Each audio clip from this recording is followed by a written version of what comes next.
rocket side, there aren't that many changes from Artemis I to Artemis II. Most of the major sections of SLS really remain unchanged. Some of the differences are more in the details to really just provide our astronauts with a better ride in space. Some of those include some optical targets that are now on the upper stage as visual cues during the proximity operation demonstration. This will be a test for the astronauts to practice maneuvering Orion and practice approaching the upper stage while it's in a high Earth orbit. Another improvement for SLS was an improved navigation system. Also, communications capability between the ground stations and the U.S. Space Force Space Launch Delta 45, which controls the eastern range. That is responsible for kind of helping dictate when we are allowed to launch here off the Space Coast in Florida.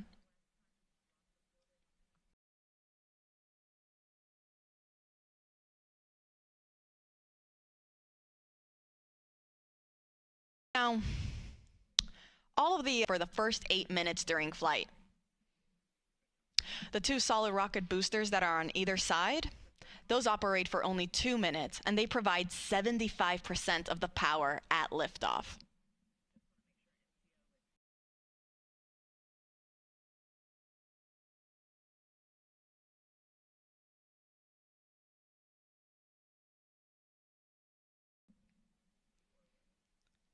So to quickly recap, we are in replenish for our both liquid hydrogen tanks. We entered topping for the liquid oxygen tank on the core stage. That means very, very soon we'll be in replenish mode for that tank as well. And we are in our chill down operations for the liquid oxygen tank on the upper stage. Pretty soon we will be entering fast fill. I'll report out when that is underway.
This is Artemis Launch Control. We are currently 6 hours and 38 minutes and counting from the opening of today's launch window for the Artemis II mission.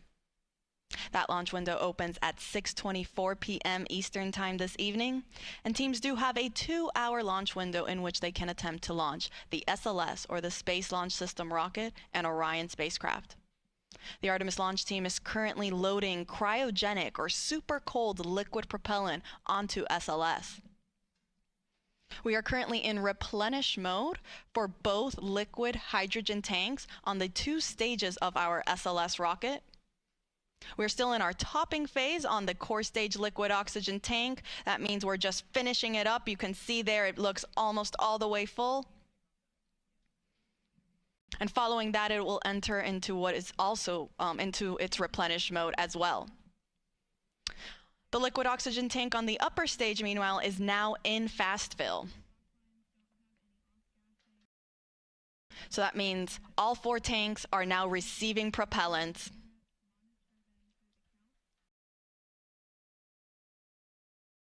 Following fast fill on the liquid oxygen tank for the upper stage, teams will perform that vent and relief test that they also did for the liquid hydrogen side on the upper stage. This test is again just to test the relief capabilities to make sure that the upper stage can handle the pressure that will be introduced at liftoff and during launch. Following that, it will then enter topping and will then go to replenish mode as well. Once we are in replenish mode for all tanks, that'll be the signal to the launch team to tell our astronauts that they are ready to start heading out to the launch pad and get on board their Orion spacecraft. Now, Artemis II is a test flight, and it is NASA's first Artemis crewed mission. That means this will be the first time that our astronauts, our Commander Reed Wiseman, pilot Victor Glover, and mission specialists Christina Cook and Jeremy Hansen, they will be the first to experience launch and flight atop SLS. The rocket hits a maximum speed of 22,670 miles per hour.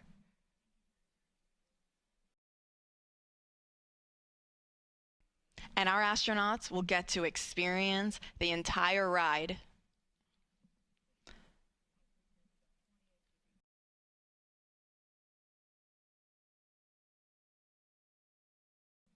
So to quickly recap, we are in replenish mode for both liquid hydrogen tanks. We are in topping, meaning we are finishing up loading liquid oxygen on the core stage. That is the first stage of the rocket. And we are in fast fill for the liquid oxygen tank on our second stage, or that interim cryogenic propulsion stage. I'll report out once we have also entered replenish mode for the core stage liquid oxygen tank. I'll report out once we have also entered replenish mode for the core stage liquid oxygen tank.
This is Artemis Launch Control.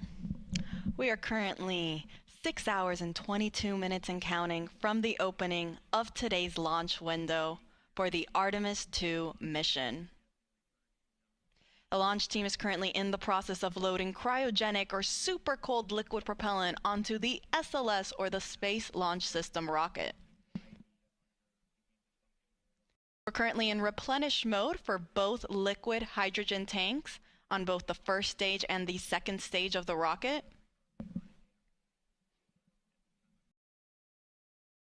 And then on the liquid oxygen side, we are in fast fill for the liquid oxygen tank on the upper stage. And then we are getting ready to get into our replenish mode for the liquid oxygen tank on the core stage. We are still in that topping phase, finishing loading the propellant tank to 100%, at which point then teams will transition into replenish mode as well, which just means that we are going to constantly be replenishing these tanks at 100% level. Now today's launch window opens at 6:24 p.m. Teams do have a 2-hour launch window, which means if we don't launch right on time, they do have an additional 2 hours in which they can attempt to launch. For those of you just joining us, NASA will be providing 24/7 live coverage of this entire mission, starting with our propellant loading operations that are currently underway. Thank you so much for everyone that's been following along. Our live launch coverage of Artemis II will continue right here, beginning at approximately 12:50 p.m.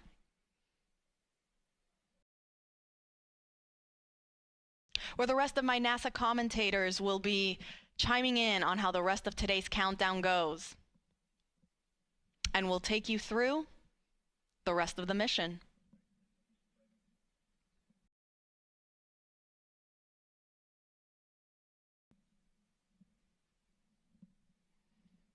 Now, Artemis II is a test flight. It will be the first mission that sends astronauts on board SLS and Orion. You can see a photo on your screen there of our Artemis II crew. We have our commander, Reed Wiseman, on the right-hand side. Then we have our 2 mission specialists in the middle, Christina Cook, and then Canadian Space Agency astronaut Jeremy Hansen. All the way on the left is our pilot, Victor Glover. All 4 of them woke up not too long ago at around 9:25 a.m. this morning. Not a terrible wake-up call. In that time, they've been getting ready, having breakfast, getting some briefings. And they'll get one more briefing. It's the flight crew weather brief, where they'll get a status on where we are in the countdown, what the current forecast looks like. Following that brief, they will then start their suit-up operations before they go out to the launch pad and board their spacecraft.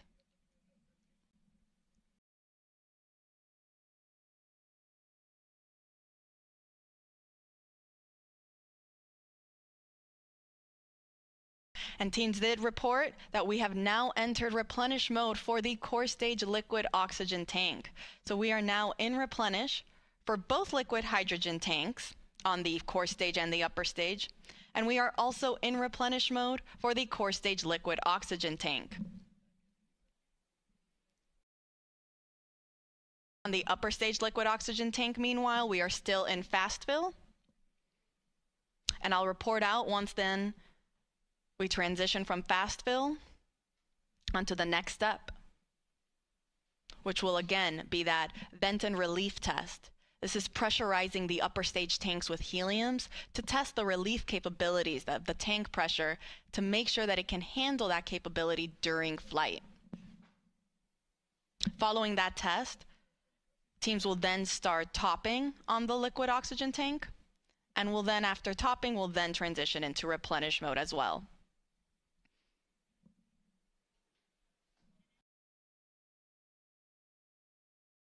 I'll report out when that's underway.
This is Artemis Launch Control. We are currently 6 hours and 8 minutes and counting from the opening of today's launch window for the Artemis II mission.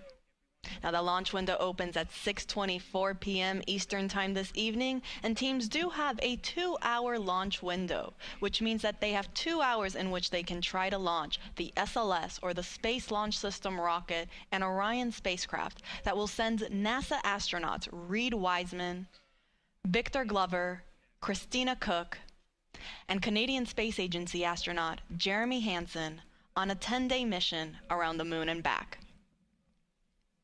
Now, the launch team is currently in the process of loading cryogenic or super cold liquid propellant onto the SLS rocket. The propellants that are used to power SLS are liquid hydrogen and liquid oxygen.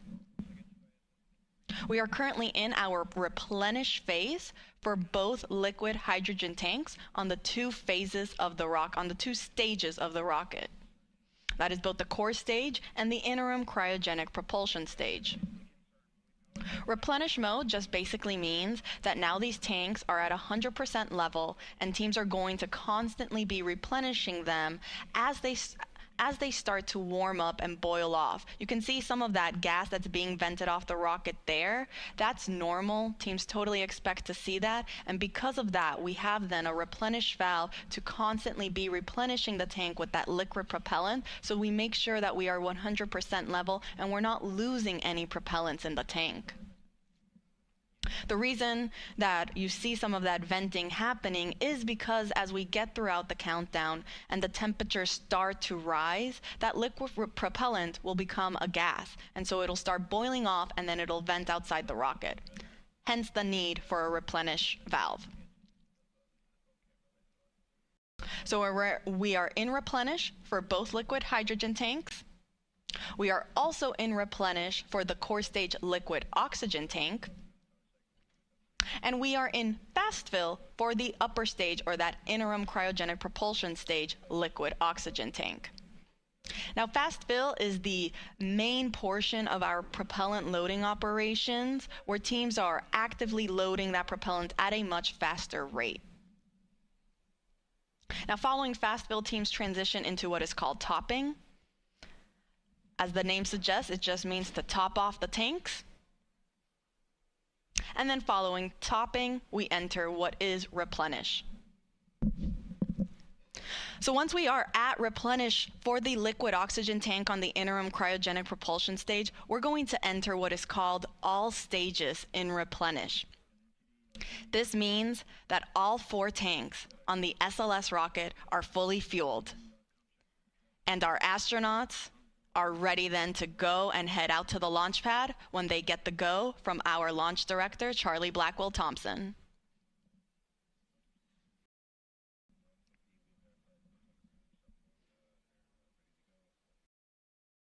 Now, coming up shortly, our astronauts will be joining in on a flight crew weather brief with our launch director, as well as with the flight director in Houston and the launch weather officer. They'll provide a quick status on how the forecast looks for the rest of today's countdown, as well as where we currently are in our countdown operations.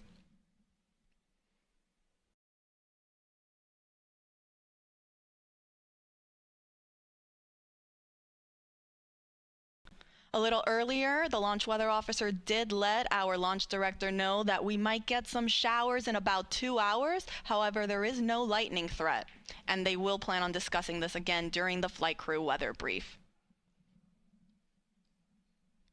Currently, teams are forecasting 80% go for weather conditions during that 2-hour launch window.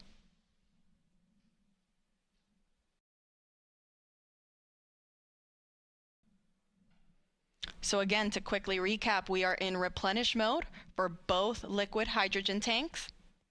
We are also in replenish mode on the liquid oxygen tank on the core stage. That is the first stage of the SLS rocket.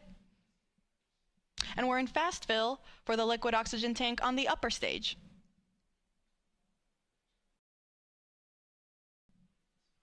I'll report out when we have transitions from fast fill and onto topping.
This is Artemis Launch Control. We are currently 5 hours and 42 minutes and counting from the opening of today's launch window for the Artemis II mission. That launch window officially opens at 6:24 p.m. Eastern Time, and teams do have a 2-hour launch window, which means that they have additional opportunities if they don't meet the beginning of that window.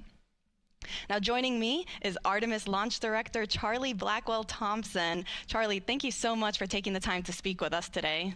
Oh, you're more than welcome. It's great to be here, Tony. It sure is. Now, we know that you just conducted a flight crew weather brief with our astronauts as well as teams and mission control and our launch weather officer. Do you mind providing us kind of how that went and what we can expect? Yes, the weather brief went really well. What we do during that weather brief is we give the flight crew a summary of where we are in our tanking, what's left, and of course we have our core stage and our upper stage fully loaded with LH2, and we're in replenish, and we are just finishing up our LO2 or liquid oxygen load into the upper stage. So we provided that status along with any non-conformances that the crew might be interested in, and then we went through the weather. And so our weather from our launch weather officer remains at a 80% likelihood of go today and a 20% chance of violation.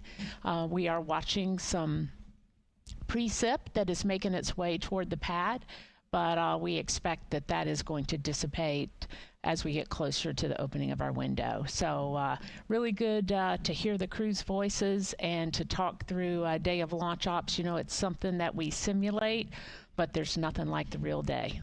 Absolutely. I can only imagine, and it's great news to hear that we are still 80% go. Those are very, very favorable conditions. Let's hope it stays that way. You mentioned we're getting closer to reaching what is called all stages in stable replenish. That means that we will have all 4 tanks at 100% flight level. Charlie, can you walk us through then what are some of those upcoming milestones once we reach all stages replenish? Absolutely. So one of the big milestones when you reach stable replenish on all stages is you begin to send the closeout crew into the pad. And so we're just a few minutes away from getting into that, and we'll deploy them to the pad, and they'll start getting ready for the flight crew. And then, of course, shortly after that is the exciting milestone of seeing the crew walk out of the operations and checkout building and make their way to the pad. And that's certainly something that we've been waiting a very long time to see. It's going to be very exciting, I think, certainly for our team. It'll be exciting for our country, and it'll be exciting for people all over the world who are watching our crew head to the pad, knowing that we are just about 5 hours or so from launch. You couldn't have said it any better. This is very exciting for the entire world. We cannot wait for that moment when we see our astronauts depart their crew quarters and head to the pad. Charlie, thank you so much for taking the chance to speak with us today. We are rooting for you. We're wishing you the best of luck in today's countdown, and we'll let you get back on console. All right. Thank you, Tony. Appreciate the opportunity to chat with you, and go Artemis. Go Artemis. All right, so to quickly recap, we are in replenish mode for both liquid hydrogen tanks, and we are getting ready to also hit replenish mode on the liquid oxygen tanks for both of those. We will report out when that is underway.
This is Artemis Launch Control. We are currently 5 hours and 37 minutes and counting from the opening of today's launch window for NASA's Artemis II mission. Now, the launch team is currently in the process of loading cryogenic or liquid propellant onto the SLS rocket. You see our launch team there in Firing Room 1, and you actually can see our NASA administrator, Jared Isaacman. He just joined the room to greet our launch director, Charlie Blackwell Thompson, and our assistant launch director, Jeremy Graver. Now, to quickly recap, we started our propellant loading operations at 8:35 a.m. Eastern Time. That was after we had chilled down the core stage systems lines, and after we had been given the go from our launch director to start our tanking operations. So after 8:35, we started again slow fill. A little bit after that, at 9:25, our astronauts got their scheduled wake-up call. Following slow fill on the core stage, we then transitioned into fast fill. Once we were in fast fill for the core stage, we then started our upper stage loading operations. We started first with hydrogen. Started chilling down the liquid hydrogen tank on the upper stage at roughly 9:36 a.m. And then we got into fast fill at 9:51 a.m. Following that, we entered then our topping phase on the core stage liquid hydrogen tank. Topping refers to finishing up that last little bit to get to 100%, and then we transitioned into replenish. We did the same thing for the core stage liquid oxygen tank, as well as for the liquid hydrogen tank on the upper stage. Now all that's left is to enter replenish mode for the liquid oxygen tank on our upper stage, and we will enter what is called all stages replenish. This means that now all 4 tanks will be at 100% level. Once we reach this stage, this will be the signal for our launch team to let our astronauts know that they have the clear to enter the launch pad and go and enter their spacecraft. As a reminder, NASA is providing 24/7 live coverage of this mission. We started this morning at 7:45 a.m. and ran you through our tanking loading operations, and we will continue to do so throughout the rest of today's launch countdown. We will be beginning our live coverage in just a few minutes for that launch, and the rest of our commentators will make sure to take you along through today's countdown. You can see on your screen there how to watch.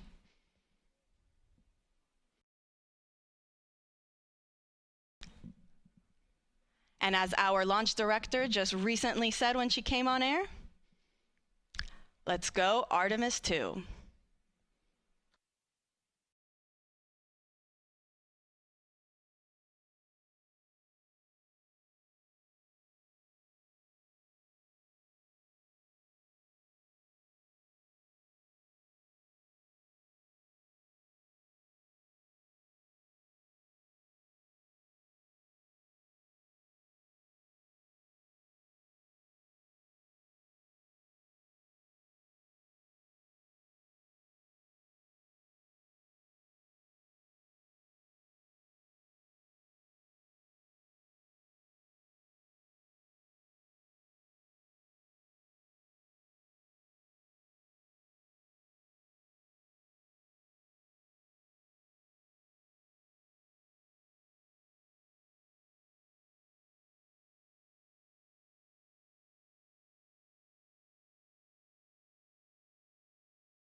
Good afternoon from the Space Coast of Florida, where 4 astronauts are about to suit up for NASA's boldest test flight in a generation.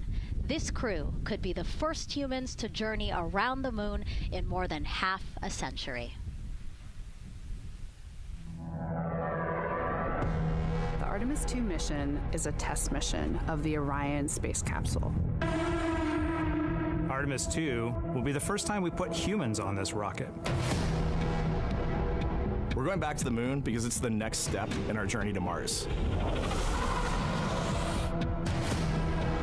We were always going to the moon. Pushing ourselves to explore is just core to who we are. That's a part of being a human. And liftoff. We shall return. Continuing to test out every bit of Orion. Coming back to Earth, 7 miles a second. When humanity sets big goals, we can bring together genius from around the world. You have the best people on planet Earth putting this vehicle together. That's what's up. To innovate for the benefit of humanity and to inspire the world through discovery. And here we go.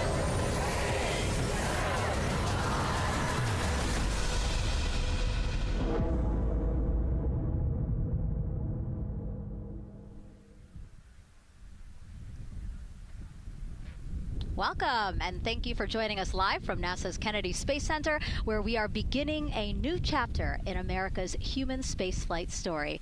We are so humbled to have thousands of people here in person to witness this, and the many more watching online from around the world. I'm NASA's Megan Cruz, and this is NASA astronaut Nicole Ayers. Thanks, Megan. What a historic day to be here. What a historic day to be here. Obviously, for what we see right behind us here, the SLS rocket and Orion spacecraft. Yes, like you said, it's a test flight, so we're going to put humans on this rocket for the first time ever, and we're going to test out the systems on board and hopefully get around the moon. And why does NASA want to return us to the moon? And we want to go back for scientific discovery, right? We want to create a permanent presence on the lunar surface. We want to be able to harness some of the volatiles or the resources on the moon in order to get us onto Mars later. So we're going to use the moon as a stepping stone to get to Mars, but also we're going to use the moon to learn so much about Earth and about the creation of the solar system. The moon is this untouched witness mark for the Earth and the solar system. And what I really love is like all the things that we do to get us to explore our universe, all of that technology, all the jobs created to support that, it all benefits us here on Earth. Yes, definitely. I mean, getting this rocket into orbit takes, 8.8 million pounds of thrust, right? And it's the people on Earth who do that and who create that, the engineers, the scientists. There are so many people who make this mission happen. And so if all goes well, this crew could travel farther from Earth than any other humans before them and see parts of the moon no one has ever laid eyes on. And now, speaking of laying eyes, here we are in the suit-up room with the Artemis II crew. Yes. Looks like the commander's getting his comm cap on, so the communication cap. Looks like Victor's already got his on and the helmet going. He's just stretching out his wrist a little bit, right? Yes. And in charge of liftoff today is Launch Director Charlie Blackwell Thompson. She and her team are just across the street from us inside of the Launch Control Center. They kicked off continuous around-the-clock operations just before 5 p.m. on Monday and started fueling the rocket about 4 hours ago. They have a 2-hour launch window that opens at 6:24 p.m. Eastern Time, which our clock in the upper left-hand corner is counting down to. And, we just heard from Charlie Blackwell Thompson in our tanking coverage, which was the broadcast just before this one kicked off. And basically, she said weather is 80% go. Yes, 80%, we will take that. It's a little windy. There's some clouds building, but we're going to keep an eye on it, and 80% is a good number to keep moving today. Yeah, and what she said was a wave of showers are moving west, but they should be well past the pad by the time we launch again, hopefully at 6:24 p.m. today. Hopefully. All right, so again, let's head back into that suit-up room. We see Reed Wiseman. He is the commander of the Artemis II crew, and Nicole, he is putting on what you guys are calling the communications cap, the comm cap. Yes, so it's a little bit for protection of his, of his head there, but also you can see the mic booms, and he's got ear cups there so he can hear, the rocket's loud. So you're going to wear hearing protection, but then we also want to be able to talk to Earth and talk to each other. So they're getting that settled, and then he will put the helmet on over that comm cap. That comm cap will also connect into the suit, which then eventually connects into the capsule through an umbilical there. So there's a lot of cords and wires. You can see them tuck in that cord under his chin right now. And so the suits they're wearing, they're called the Orion Crew Survival Suits, or OX suits. And so they're worn for launch and reentry or during high-risk or emergency situations. And I think a lot of people, especially if they're have been following NASA for all these decades now, they're kind of thinking, hey, these look like the suits that our shuttle astronauts used to wear. There is a lot of resemblance here. That's true. Yeah, they are very similar. You know, NASA does a great job of leveraging the lessons that we learn from previous missions. So dating all the way back to Apollo, you know, some of our first spaceflight missions, we learned lessons about the suits and how to make them better, and we just continued to carry that through all the way into the Artemis mission. Time now to introduce you to some of our teams today. We have Gary Jordan at NASA's Johnson Space Center in Houston. He's going to be inside with the mission control teams, which will take over from Kennedy's launch control team right at liftoff. And then back here at Florida, there's Megan Carter inside Kennedy Space Center's visitor complex, Jasmine Hopkins at a launch viewing location, and then finally Daryl Nail inside the Launch Control Center with the launch team. Now, each is going to provide a very unique experience today, starting first with Daryl, who has been closely monitoring the launch countdown for us. Yeah, and welcome into Firing Room 1, a historic firing room here at the Kennedy Space Center in Florida. It's a pleasure and an honor to be here reporting what's happening as we lead up to countdown and liftoff of Artemis II. So far, looking pretty good. You see the rocket out there on the pad. It is launch day, and we just got that crew weather brief that you were talking about from Launch Director Charlie Blackwell-Thompson to the crew. It looks like a countdown at this point is in good shape, and that's great news. Fueling continues to track well. We just reached all stages replenish. And while we're talking about the fueling, let's talk about that tanking. Pull up the tanking graphic if we could now. That will give us an indication of where we are with tanking, and I can just tell you, as you see from this board right here, we are all stages replenish. So all tanks on board the SLS, the 2 liquid hydrogen, lower stage and upper stage, and 2 liquid oxygen, lower stage and upper stage, are at 100%, and that's exactly where we want to be. This kicked off at 7:30 this morning with a go for cryo load, and here we are roughly about 5 hours later, and we're fully tanked and now in replenish. The amount of propellant on board, roughly 733,000 gallons. That's about an Olympic-sized pool and a half. Huge amount of propellant. It's all flowed in there. The great news there, no leaks, no issues, and we're looking good at this point. So let's talk weather now. The weather, while it is favorable overall, it's not totally clean, and that was hinted at earlier when we talked about the storms. There is, of course, some onshore flow. Currently, our overall attempt percentage stands at 80% chance of acceptable weather conditions at the time of liftoff, which is going to be within our launch window. That's tonight from 6:24 p.m. Eastern Time until 8:24 p.m. Eastern Time. Winds are good. The lightning risk is low. But scattered showers still remain possible around the Cape and including near the pad. So the expectation is that there'll be some more active weather coming our way, but we're expecting it to push to the west. So the watch item is really any isolated shower that could briefly move through the area and trigger a constraint, especially for flight through precipitation. Well, you're looking now inside the astronaut suit-up room, and of course we got the 4 astronauts there. They talked to Charlie Blackwell-Thompson today, and you know, everything looks good there. We're tracking one minor NC issue at this point. We'll talk, it's a non-conformance. We'll talk about that a little bit later in our next hit, but for now, again, looking good. And of course, our administrator for NASA is here in the firing room. He checked in with the launch director, chatted with her for several minutes, and he's here in the firing room, which is a good positive sign, of course, for the day. That's it for the firing room. We'll send it back now to Megan and Nicole.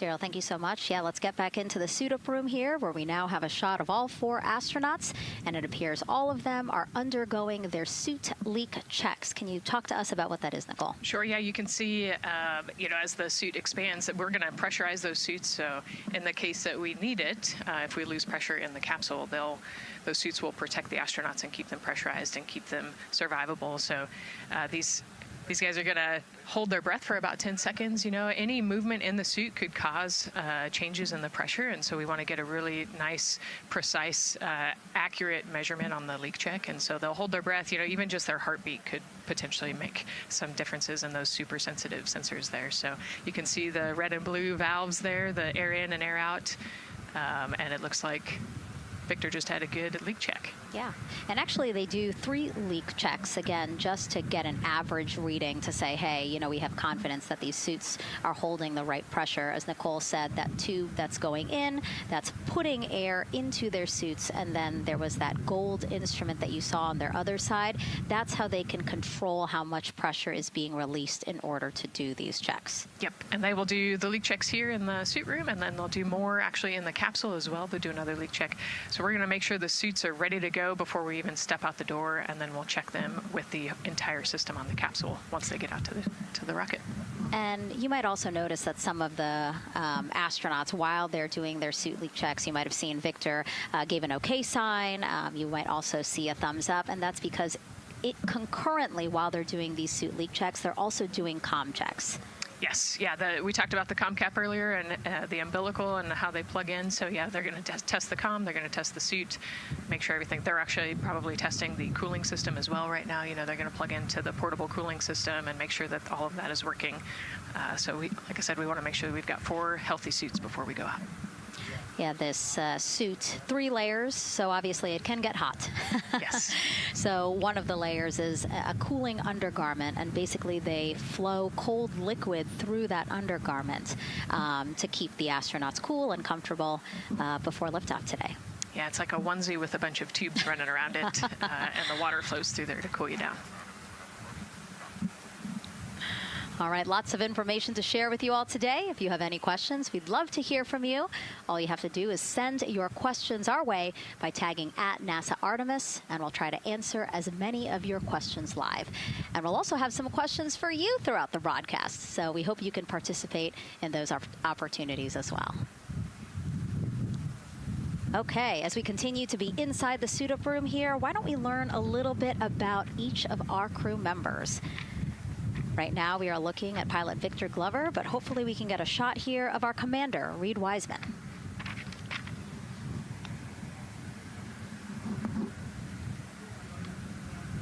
Now, Reed Wiseman is a Baltimore native.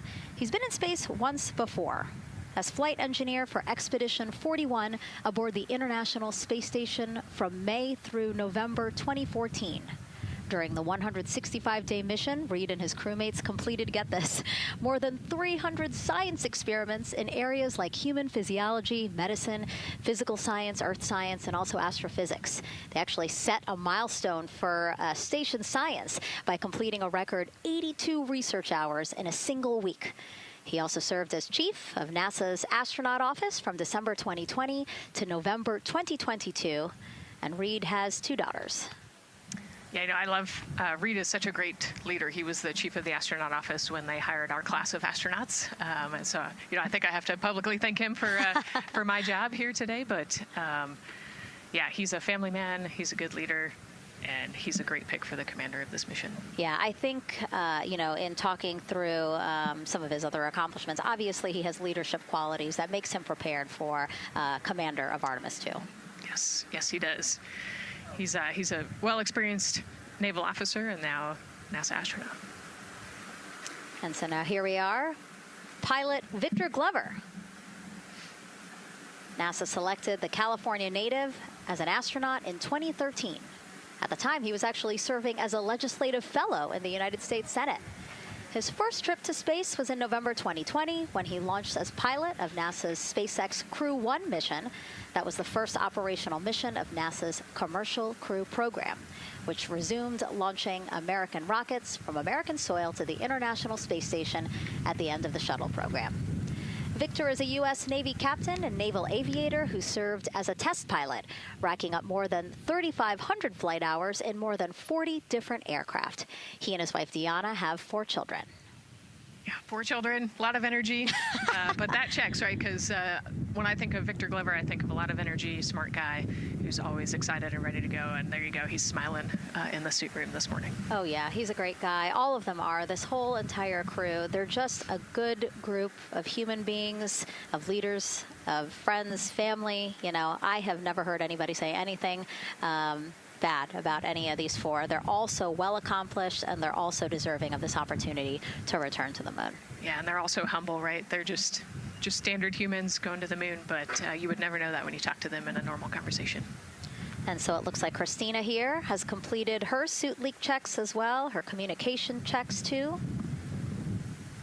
Yep, they've already got her gloves off. They're getting ready to kind of hang out and relax a little bit, I think, before they walk out. She is a mission specialist for this mission, native of Grand Rapids, Michigan. Was selected to the astronaut corps in 2013, so actually same class as Victor. She served as flight engineer on the International Space Station from March 2019 to February 2020. And during that time, Cook set a record for the longest single space flight by a woman with a total of 328 consecutive days in space. She also participated in the first ever all-female spacewalk. And before becoming an astronaut, Christina helped build space science instruments and led scientific field work in some of the most remote environments on the planet. Her hobbies include surfing, rock climbing, community service, yoga, travel, and photography. Again, so much. When does she find the time?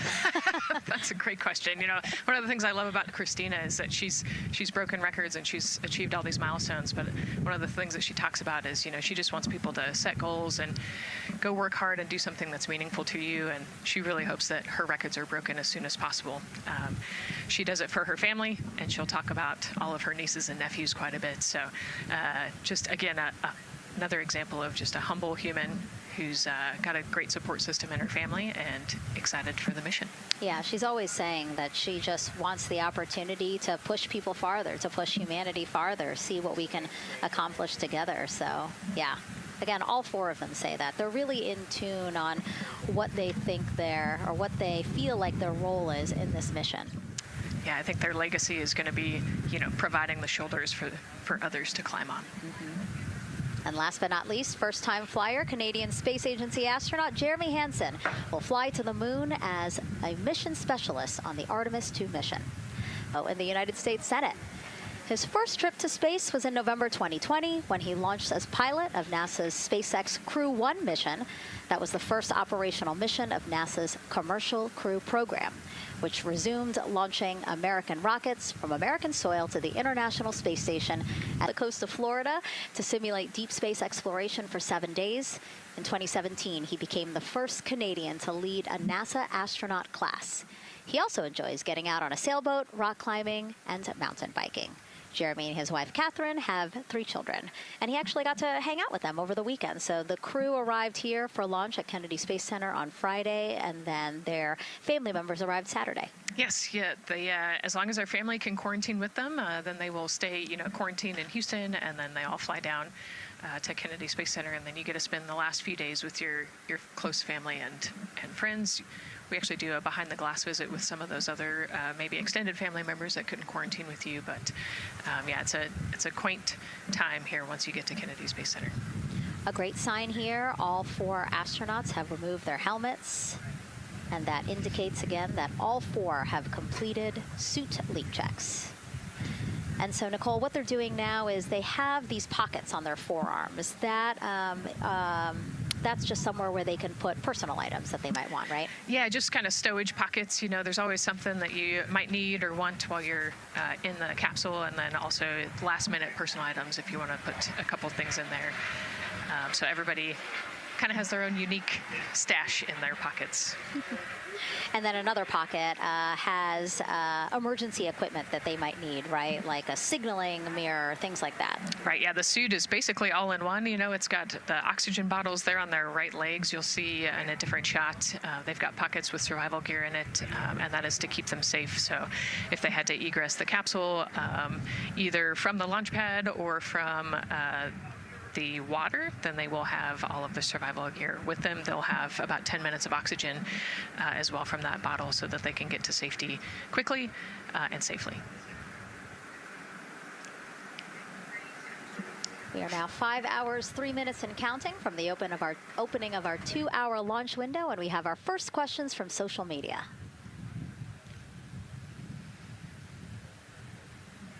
Question here from X. So to be clear, this is not a mission to land, but to orbit the moon. Thank you, and thank our astronauts. Nicole. Yeah, this is a great question. You know, I think it's important to highlight the mission of Artemis II, where we are going to go around the moon. We're going to see the far side of the moon. We're going to see parts of the far side of the moon that human eyes have never seen before. It's very similar to the Apollo 8 mission, right? We're also potentially going to be able to see the landing sites for the future Artemis missions and kind of provide the overall context of those landing sites amongst the entire moon site there. So it's an exciting mission. We'll get to learn a ton about you know, there's so much science that's going to be on this mission as well, right? Where they're going to do some science experiments on humans, learn about the stress of the environment, and we're going to learn about the radiation environment. We're going to learn about the suits as well. We've got some technology demonstrations that are going to happen. So there's a lot going on this mission as we fly around the moon and come back. Mm-hmm. We always say it's about increments, right? Like we're making that next giant leap to Mars, but in order to do that safely and to do that thoroughly, incremental steps. Exactly. And, you know, like we said, this is the first time that we've put crew on this rocket. And so actually before we even head to the moon, right, we're going to stay close to the Earth, and we're going to check out all of the systems on Orion, make sure that it can handle 4 humans, make sure it can handle people sleeping, people exercising, you know, all of the environmental control systems are working. So we want to make sure that the capsule is safe for the crew before we send them, you know, almost 250,000 miles away. Yeah, that was a great question. And we actually have another one that we'll pull up on screen here. Another question from X. How long will it take them to reach the moon, and how long will the entire mission last? Another great question, right? So they're going to do a couple orbits around the Earth. They'll do a perigee and an apogee raise burn. What that means is that they're going to accelerate to get further away from the Earth, and they'll get into a really highly elliptical orbit first. And then once they get into the translunar injection, so they're actually on a free return trajectory, which means we're going to accelerate them, and then they're going to escape Earth's gravity, and then just based on orbital mechanics, they'll be able to come home without having to do another burn or acceleration. So it'll take about 4 days once they leave Earth's gravity to get to the moon. They'll fly around the moon, about 4 days back, and then land. So overall, about a 10-day mission. Exactly. Yeah, these are really great questions, guys. We know that, again, we are sharing a lot of information today, so please do not hesitate to reach out. Obviously, Nicole, very smart here, and we're happy to answer any of your questions. Again, tag @NASA Artemis wherever you're watching this coverage. And now we actually have a question for you. Who would you take with you on a trip around the moon? Would it be your bestie? Would it be a pet, family member, or a seasoned astronaut? Ooh, think about that one. I know. I like that. I absolutely know what I would say. I think it would make my husband upset, but I have my answer here. But we'd love for you to go to NASA's Instagram or Twitch accounts to vote. Again, who would you take to the moon with you? Bestie, pet, family, or seasoned astronaut? Try to go vote, and then we will share your answers soon. Again, husband is not gonna like my answer. And we're not the only ones with questions today. We will also hear from celebrities during our launch coverage. See what Stanley Tucci, Scarlett Johansson, and others want to know about NASA's Artemis II test flight. Plus the surprise of a lifetime as kids marveled at the rocket and spacecraft rolling to the launch pad. Look at those cute faces there. Oh, I love that. Love those suits. And we'll show you how the astronauts will eat, sleep, and go to the bathroom while in space. Keep in mind, the Orion spacecraft is about the size of a 6-person tent. Yeah. not super big, but it's 10 days with your 3 best friends, so I think it's manageable for sure. But every ounce counts when you're trying to get to the moon. And as we continue to look into the suit-up room here, a fist pump for some of the folks in the crowd there by Victor. Why don't we take a look around the center here? We know that there are some folks who are already getting ready to check out the team here as they drive across KSC to their launch pad. Look at that. Oh, that's so awesome. That's a great crowd. They're waiting there in front of the vehicle assembly building. So actually, they're just down the road from us. This is a good crowd, as Nicole said. Oh, there they are. They just got their cue. Oh, now? Let me wave now. Oh, yeah, they are excited. That's amazing. So all of these folks, content creators that are getting behind-the-scenes access as part of NASA's NASA social experience here. So as you can see, very excited. The crew will get into their convoy and drive past them here pretty shortly. Yeah, what an amazing way to share the Artemis story, right? By inviting these social media experts out to share the story as they drive by. All right, again, let's take a look at the clock. 4 hours, 58 minutes and counting from the opening of today's 2-hour launch window. So why don't we check back in with Daryl with the launch team. Megan and Nicole, and inside Fire Room 1, I'm listening to Launch Director Charlie Blackwell Thompson greet the Ascent crew who just came on console over there at Johnson Space Center. So good to have the Mission Control team jumping on with us. So far, the launch team here in the firing room has had a really good morning. Really smooth tanking that kicked off at 7:30 a.m. this morning. They got to all stages replenish just before 1 o'clock p.m. Eastern time, and it was an incredibly smooth tanking. That's great as we look here watching the crew and also with an eye on the rocket. Weather, of course, we've talked a little bit about that. It's favorable overall, 80% go for our 2-hour window between 6:24 p.m. and 8:24 p.m. We don't have an exact T0 right now because that's going to come to us closer when we get closer to launch, roughly about 20 minutes before liftoff. But it's going to be within that window and towards the beginning, provided everything continues to go smoothly along the timeline, and so far that's been the case. I mentioned that there was a small issue in my previous live hit that actually was incorrect. There was no issue. I've gotten the good data now that I'm on the headset and listening into the loops. Avionics engineers are keeping an eye on a display unit inside Orion that's just running a little cooler than normal. It's not going out of limit. It's actually completely fine. But they just were noting the trend and reported that to the NASA test director. So they'll keep their eyes on that. But again, there was no LCC violation. And once they get the cover off Orion out there that's protecting it from the rain, they expect the temperatures inside the Orion crew capsule to stabilize. And with that, we'll send it back to the host desk with Megan and Nicole. Thank you so much, Daryl. Now, Daryl is inside Firing Room 1 in the Launch Control Center, or LCC, as you might hear it referred to, which was built in 1967 to support Apollo missions. In fact, Apollo 11, the mission that landed on the moon in 1969, that was called from the exact same firing room. NASA then upgraded the LCC to support shuttle missions, and now Artemis. You can see there a shot from when we supported shuttle. Now with Artemis, the primary launch team for today is in Firing Room 1, but there is actually support staff in Firing Room 2 as well. And together they will propel this ambitious test flight off Earth.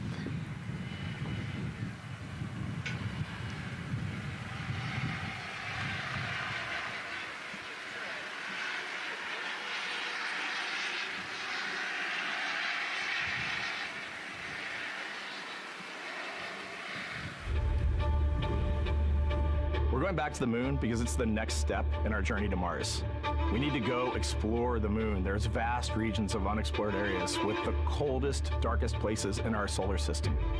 This is a test mission, and when we get off the planet, we might come right back home. We might spend 3 or 4 days around Earth. We might go to the moon. That's where we want to go, but it is a test mission, and we are ready for every scenario as we ride this amazing space launch system in the Orion spacecraft. But another reason we're going back to the moon is to fulfill NASA's mission, which is to explore the unknown in air and space, to innovate for the benefit of humanity, and to inspire the world through discovery. And when we succeed and when we accomplish the things that we set out to accomplish, that inspiration not only can set up new things to happen, but it also is a reminder in tough times that we're capable of doing great things when we work together.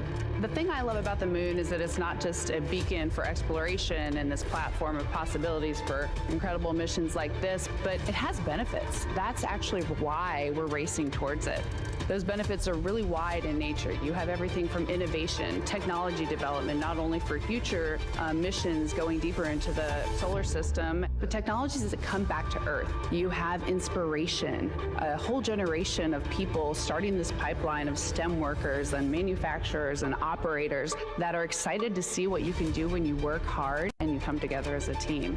When I think about the 4 of us flying around the far side of the moon, seeing that Earth rise, taking images and video and sending them back to you, the feeling that I have inside is hope. We know that Artemis II is not the solution for humanity on planet Earth, but it is a contribution in the positive column. We hope that just for a moment that people will pause and say, wow, it's extraordinary when you look back upon the Earth with over 8 billion people, and you see this concrete example of what humanity can do, this extraordinary thing when we set big goals and we work together to achieve them. Now, Kennedy's launch control team takes us to liftoff, but then mission control at NASA's Johnson Space Center in Houston takes over. That's where we have our Gary Jordan embedded with that team. Hey, Gary. Hey, Megan and Nicole, it's great to be joining you from here in Houston, Texas. I'm in NASA's Mission Control Center, where the Artemis II Ascent flight control teams, led by Flight Director Judd Freeling, recently started their shift to monitor the Orion spacecraft integrity, the Space Launch System, and the crew to make sure all criteria is met to commit to today's launch and the mission ahead. The team you see here in this room today has been training extensively to prepare for the highly dynamic phase of flight that begins shortly after engine ignition. Teams here will be monitoring the flight of the Space Launch System, Orion, and of course the Artemis II crew on board as they make their way from the Kennedy Space Center into Earth orbit. The lead console positions will be in this room, called the White Flight Control Room, a room which traces its legacy to the Space Shuttle program, with the first shift supporting STS-70 in 1995, more than 30 years ago. Each console represents an expert in a particular discipline, whether it be communications, propulsion, crew health, life support systems, or trajectory. And each of these individuals has a support team in other rooms, each ensuring that no data point is left unchecked, no procedure is missed, and combining efforts as one Artemis team to ensure crew safety and mission success. After liftoff, Mission Control Houston will be staffed around the clock over the next 10 days until the spacecraft is safed for the recovery teams and the crew is extracted from integrity and brought aboard the recovery vessel. The roar of a powerful Space Launch System liftoff is just the beginning. The mission is, of course, a test mission, and the first with humans on board Orion and in deep space. The crew's job is to put the systems and capabilities of Orion to the test, taking us closer to a sustained presence on the lunar surface. It's great to see the crew gathered around the table. Megan, with that, we'll toss it back to you as we continue to monitor from here in Mission Control Houston. Back to you. Thank you so much, Gary. Yes, a pre-flight tradition that we have seen with our crewed flights and our astronauts, the card game, Nicole. Yeah, you know, this is a fun time for the crew. Kind of relax a little bit, play a card game with the chief. You can see Scott Tingle there is the dealer today. Looks like they're playing high card wins. So Victor won, he's out, now Jeremy's out. You know, there are 2 schools of thought on this game. Either you want to get rid of all your bad luck or go out on a high note. So it looks like the crew chose we're going out on a high note. And, you know, I think one of my favorite parts when I talked to Reed about this is he was just excited to play a game with his old boss from Naval Test Pilot School. So once again, his boss today. Yeah, and I love this part of the tradition because this is when, again, you usually see them like, yeah, laughing, but very focused still. But when they get to this table, laughs, high fives, smiles, just really a brief moment of levity in what can be and will be a very long day for them. Yes, you know, it's a long day. There's a lot of preparation that goes in today, and so they're just, I think, at least for us, it was a nice brief moment of some relaxation, a couple laughs, you know, a moment to take a few deep breaths and reflect on the mission ahead, and then, you know, get some high fives as well. And so with their bad luck dispelled, some good luck from Scott Tingle, let it seem like there, right? Yes, definitely. It's actually a really fun tradition. You know, I think that card game is more steeped in tradition than anything else. Every crew has played that same card game. As you said, Nicole, the primary reason for why they're there to suit up, to do communications checks, to do pressure checks all done, and now it seems like Reed had some words for the team in that room. Yeah, you know, this day can't happen without thousands of people, right? And so the suit room is a great example of that. You've got all of the suit techs, and you've got your support team there, everyone who has made this day possible. You know, they've been working with the suit team for years at this point, getting ready. So some fist bumps to the group. Again, the suit team are the folks dressed up in those white, very snazzy outfits. Special outfits that we can talk a little bit more about later. But each crew member was assigned their own suit technician. So as you said, working very closely with the same person to make sure that the crew felt comfortable and ready in these suits as they lift off from Kennedy Space Center. Right, and you know, each suit is slightly different, each person is slightly different, and so these suit techs know each individual super well. They know exactly how they like to get into the suit, exactly where things might get caught, or, you know, small adjustments that might need to be made. So they know their suit techs well, and their suit techs know them very well. And so as we take a couple of pictures here, we really hope that you are learning a lot about the suits and the process of checking them out for a mission. But imagine the opportunity to get a hands-on demonstration from people who helped design these suits. Take a look.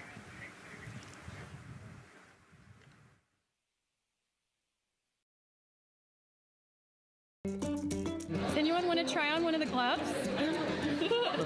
I love showing the kids the suit. I love how excited they get about space. Oh! So that would be... It just goes in there? We got to bring some stuff for them to actually put their hands in, and some of them were very excited because they want to be astronauts when they grow up. I would love to be an astronaut. That would be incredible. I'd like to be like an engineer that like maybe designs the suits. Whether it's the cog, the orange color, every aspect has an important function for our astronauts in space.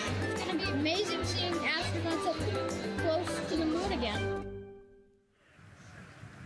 And that was a special event at Johnson Space Center.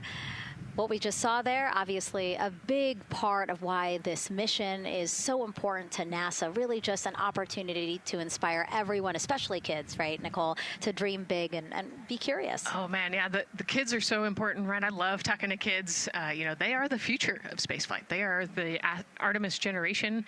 And, you know, if we could just inspire even one of them to go on to be a scientist or an engineer or maybe even an astronaut someday, that's a win. And now let's turn our focus to the rocket for a little bit. Powering liftoff will be, again, NASA's Space Launch System rocket right behind us. And to learn more about SLS, let's go to Megan Carter, who's at Kennedy Space Center's Visitor Complex at an exhibit dedicated to Artemis and the future of spaceflight. That's right, Megan. I am so excited to be over here at the Visitor Center, but not just because of launch. I get to introduce you to the moon board. This is obviously a very complex mission, lots of moving parts and pieces. So the moon board is going to allow me to break some of those things down for you just a little bit more in depth, starting with that SLS rocket. Now, the SLS, or the Space Launch System, very big, very powerful. It is going to be producing 8.8 million pounds of thrust at launch. And like I mentioned, mentioned, very large, as you can see here, going to stand about 322 feet tall with Orion there on top, just a little bit taller than the Statue of Liberty. Now, there are many components that make up this rocket, so I'm going to point out just a handful that you're going to hear about a lot throughout this broadcast, starting with our boosters. These two twin solid rocket boosters are going to be very powerful. They are going to burn for the first 2.5 minutes of flight, and each one is going to stand 17 stories tall. They weigh in at about 1.6 million pounds each. Now, I am going to jump back out and I'm going to show you a little bit about our core stage. That's going to be known as the backbone, essentially, of our rocket, and it is made up of around 5 components, starting with this engine section down here. This engine section is where our 2 propellants are going to be funneled down through our pipelines, and they are going to be mixed at 2 different temperatures, very complex processing, and they are then going to go on to feed that fuel to our 4 very powerful RS-25 engines. These are going to produce about 500,000 pounds of thrust each at launch, and they will burn for 8 minutes. All right, now jumping up here, we are going to take a look, because I just mentioned those propellants. Obviously, we do need fuel, and that is why we have around 535,000 gallons of that liquid hydrogen. That's approximately about the same amount that you could fill an Olympic-sized pool, just to give you an idea. And then we're also going to have that liquid oxygen, and like I mentioned, there's going to be about 200,000 gallons for that one, and they are going to be funneled down through those lines that you see here on the side. All right, jumping up real quick, this is going to be our upper stage. That is where our core avionics are going to be stored, essentially the brains of the spacecraft. And then jumping out super quick, let's see if we can zoom in here, and we can. Those propellants I talked about are going to be stored at cryogenic temperatures. That means thousands of degrees below Fahrenheit, so they have to be kept very cold. And that, all those bumps and ridges there that you see, those are actually going to be an insulation spray that's going to help keep that rocket nice and cool, keep the propellants ready to go, and get us set up for success. Now, obviously, that was a very quick overview of our rocket. I have so much more to show you here on our moon board, but for now, I'm going to turn it back over to you, Megan. Thank you, Megan. A very impressive demo of the moon board, but also an impressive system, obviously. She mentioned 4 RS-25 engines on the core stage, and actually we have one right behind us here, used during the shuttle program, and I got to get a closer look at it with Space Launch Systems Engines Deputy Manager Philip Benefield. Okay, so Philip, in terms of size, shape, and function, will we see here behind us exactly what we see on the pad? Absolutely, Megan, absolutely. So this is the RS-25 engine. Impressive. We have 4 of these on the bottom of the SLS rocket to propel the SLS rocket in Orion into low Earth orbit. And we've been seeing views of the pad throughout this broadcast, but you mostly only see the bell here. What's happening over here? Right, so this is generally what we call the power head section of the engine. So the purpose here is that it takes in the propellants from the vehicle tanks, the liquid oxygen minus 297 degrees, super cold stuff. The liquid hydrogen even colder, minus 423 Fahrenheit. There's 4 turbo pumps on the engine that pressurize that propellant up to 9,000 psi in areas. It is all directed into the main combustion chamber, where it is burned into hot gas that then is accelerated out the nozzle to produce thrust. When you say hot gas, what are we talking about? We're talking 6,000 degrees Fahrenheit gas. Wow, so we're talking really cold as liquids coming into the combustion chamber, and then it comes out as really, really hot gas. How do you design, how do you engineer something to control both extremes? Absolutely, it's very technically challenging. One of the main things here with the nozzle is that since you have the 6,000 degree Fahrenheit gas coming out, you have to cool that nozzle so it doesn't melt. And so the way the nozzle is constructed with these 1,080 coolant tubes. And so each of these coolant tubes flows a small amount of hydrogen. It keeps it cold, and so it doesn't melt during operation. Wow. I mean, all of the science that you're talking about, it is truly amazing that you guys designed this for shuttle, and yet you've reconfigured it, retooled it to be able to now support Artemis. What do you think about that? Yeah, I think that's really amazing, the fact that we were able to use the heritage hardware on the Space Launch System. The engine itself, developed through the Space Shuttle program, many upgrades to make it more reliable and improve the thrust as well. Perfect. Philip, thank you so much. I can't wait to see all 4 function. Same here. Thanks, Megan. Enjoyed it. And again, another idea and way that we are learning from what we've built upon and figured out all into this moment. Yes, with so much more thrust and capability, like we said, we learn all those lessons from previous missions, and we get to involve them here today. And here we are, the closeout crew in the White Room getting ready for the astronauts who have just left crew suit up and are now walking down a hallway to greet some family and friends downstairs. Commander Reed Weissman, Pilot Victor Glover, Mission Specialist Christina Cook, and Jeremy Hansen. Looking excited, ready.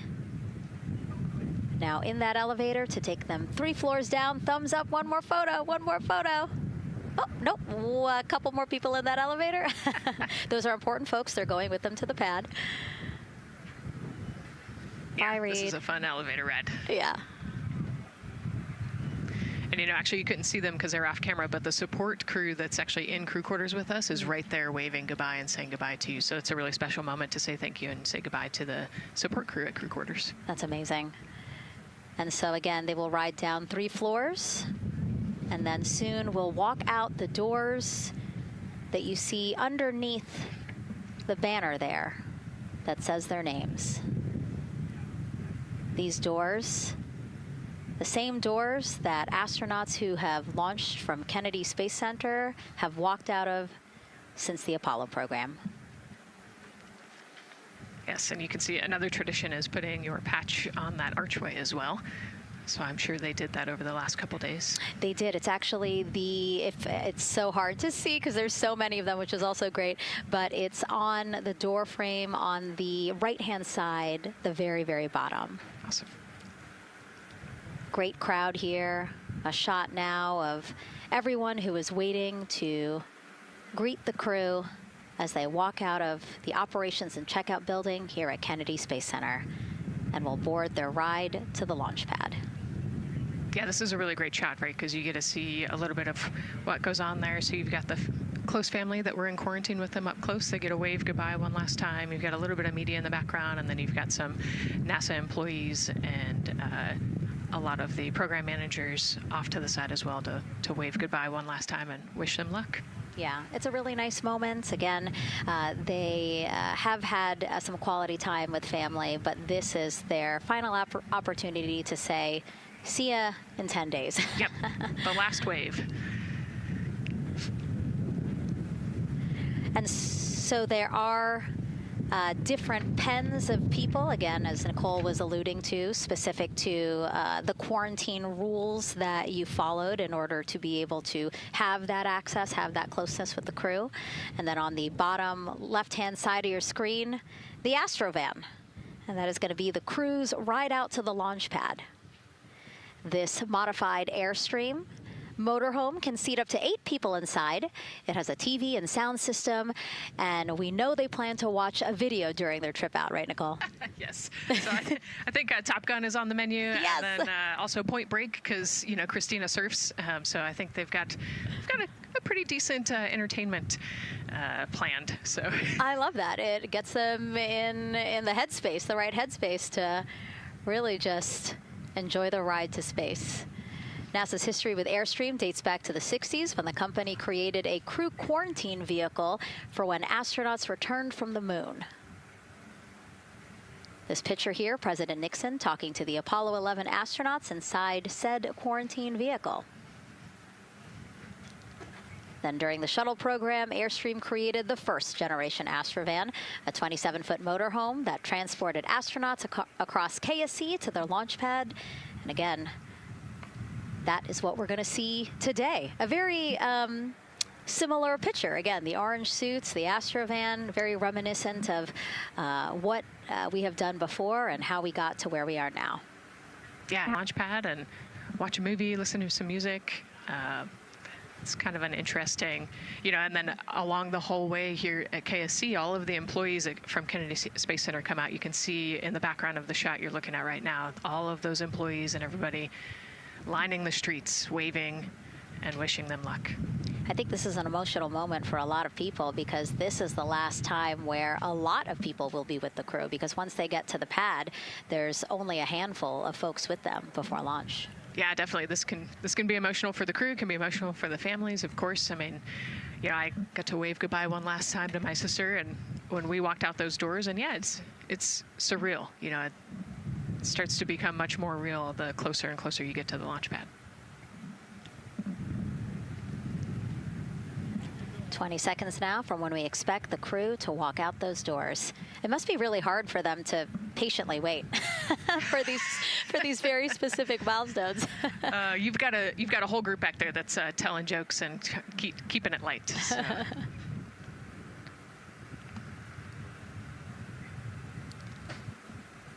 And here they are, NASA's Artemis II crew. Commander Reed Weissman, pilot Victor Glover, and mission specialist Christina Cook and Jeremy Hansen taking their first steps outside for their historic test flight.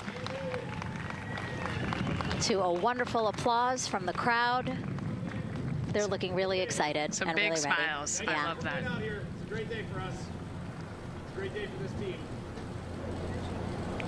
A few words from Reed. Great day for us, the team, he said. Thumbs up, more thumbs up. Of course, a lot of pictures. We hear some camera shutter clicks back there. I love the energy of this crowd. Let's go. And so now the crew walking over to each of their pens. The first people closest to them, of course, their family members who got to quarantine with them, correct? Yes. Yeah, so the ones that are close and waving, those are the immediate family, so spouses, partners, kids. And we're trying to give them some privacy so that they can have their conversations with their family members. Christina there, she has her husband. Victor has 4 daughters and his wife, they're there. Reed, his 2 daughters are there. And then Jeremy, his wife, 2 daughters and a son. When you were standing in their shoes, Nicole, when you flew for Crew 10, what were you kind of talking about? Like, did you really think about this moment and what you might want to say? They've all already done their real goodbyes, in person. And so this is more just kind of, again, that last chance to wave, last chance to get one smile. You see Christina there smiling. So this felt much less heavy and just, waving and maybe cracking a joke or something, saying hi. So this was a really, really great moment for our crew. Reed's 2 daughters there. Reed spoke about when he told them that he was selected to be the Artemis II commander. And he said he was worried. He's a single dad, didn't know how they would react. And actually, he said he was overwhelmed by their support. He woke up the next morning with cupcakes baked by one of the daughters, moon cupcakes. Yes, I love this story. Moon cupcakes the next morning. Like, how awesome is that, right? Everybody needs their support system, and clearly he has that in his daughters. Christina said she took a bike ride with her husband and wanted to tell him when the moon rose, but that it was too foggy. But she said he was still very excited and happy for her. Yeah, the moon's still out there. A close-up now of, again, Commander Reed Weissman and Mission Specialist Christina Cook. To the right of your screen as we pan left. And cool, keep the propellants ready to go and get us set up for success. Now, obviously, that was a very quick overview of our rocket. I have so much more to show you here on our moon board, but for now, I'm going to turn it back over to you, Megan. Thank you, Megan. A very impressive demo of the moon board, but also an impressive system, obviously. She mentioned 4 RS-25 engines on the core stage, and actually we have one right behind us here, used during the shuttle program, and I got to get a closer look at it with Space Launch Systems Engines Deputy Manager Philip Benefield. Okay, so Philip, in terms of size, shape, and function, what we see here behind us, exactly what we see on the pad. Absolutely, Megan, absolutely. So this is the RS-25 engine. Impressive. We have 4 of these on the bottom of the SLS rocket to propel the SLS rocket in Orion into low Earth orbit. And we've been seeing views of the pad throughout this broadcast, but you mostly only see the bell here. What's happening over here? Right, so this is generally what we call the power head section of the engine. So the purpose here is that it takes in the propellants from the vehicle tanks, the liquid oxygen in minus 297 degrees, super cold stuff, the liquid hydrogen even colder, minus 423 Fahrenheit. There's 4 turbopumps on the engine that pressurize that propellant up to up to 9,000 psi in areas. It is all directed into the main combustion chamber where it is burned into hot gas that then is accelerated out the nozzle to produce thrust. When you say hot gas, what are we talking about? We're talking 6,000 degrees Fahrenheit gas. Wow, so we're talking really cold as liquids coming in to the combustion chamber, and then it comes out as really, really hot gas. How do you design, how do you engineer something to control both extremes? Absolutely, it's very technically challenging. One of the main things here with the nozzle is that since you have the 6,000 degree Fahrenheit gas coming out, you have to cool that nozzle so it doesn't melt. And so the way the nozzle is constructed with these 1,080 coolant tubes. And so each of these coolant tubes flows a small amount of hydrogen. It keeps it cold, and so it doesn't melt during operation. Wow. I mean, all of the science that you're talking about, it is truly amazing that you guys designed this for shuttle, and yet you've reconfigured it, retooled it to be able to now support Artemis. What do you think about that? Do you think they're queuing up the video? Definitely. And that's why they haven't left yet?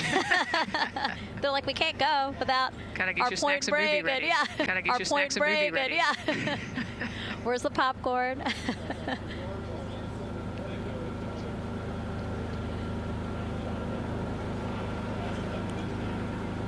Again, good on the timeline. Of course, they do have these very specific milestones, but this is not one that has to be completely stuck to the second and the minute. Yeah, we will make up that time easily.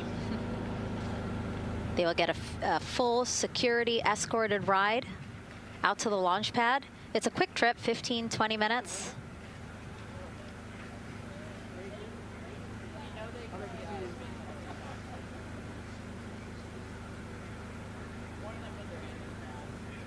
That's all you can see.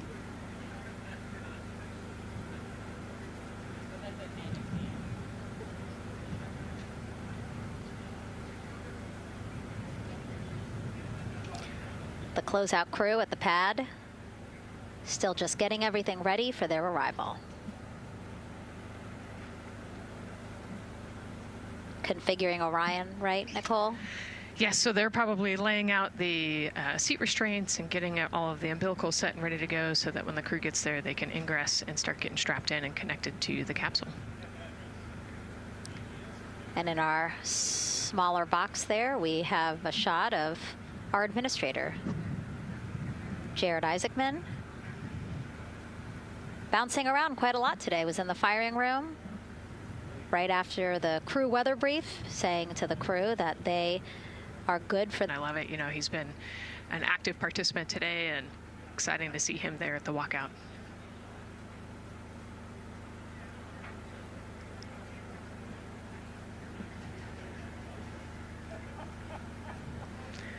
So in the van, they're probably getting hooked up to the portable cooling systems as well. So that's probably, that would be my guess on the slight delay here, making sure everybody's situated, connected to cooling, and ready to go before they take off. Right, because the orange boxes, we didn't talk about it when we were in the suit-up room, but if anybody noticed, there are these orange boxes, and that's what provides the cooling to those thermal garments. And so those boxes have been staged inside of the Astrovan so that once they got there, they can connect up, again, so that they're cool and comfortable on the way out. Right, so they were off cooling from the walkout, you know, said hello to their families in the 80-degree weather here in Florida today, so it can get really warm in the suit quickly if you're not careful, so you want to make sure everybody's comfortable before we drive off. And then when they get to the pad, of course, and strapped into Orion, then they don't have any need for those cooling boxes anymore. They will get that cooling through Orion, through the different lines and umbilicals that they'll be connecting to there. Yep, that's exactly right. The Orion capsule and its environmental control system will take over once they're connected to the umbilical.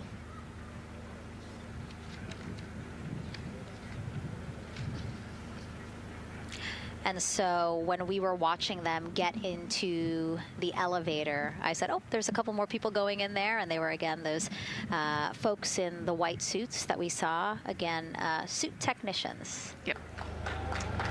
And there they go.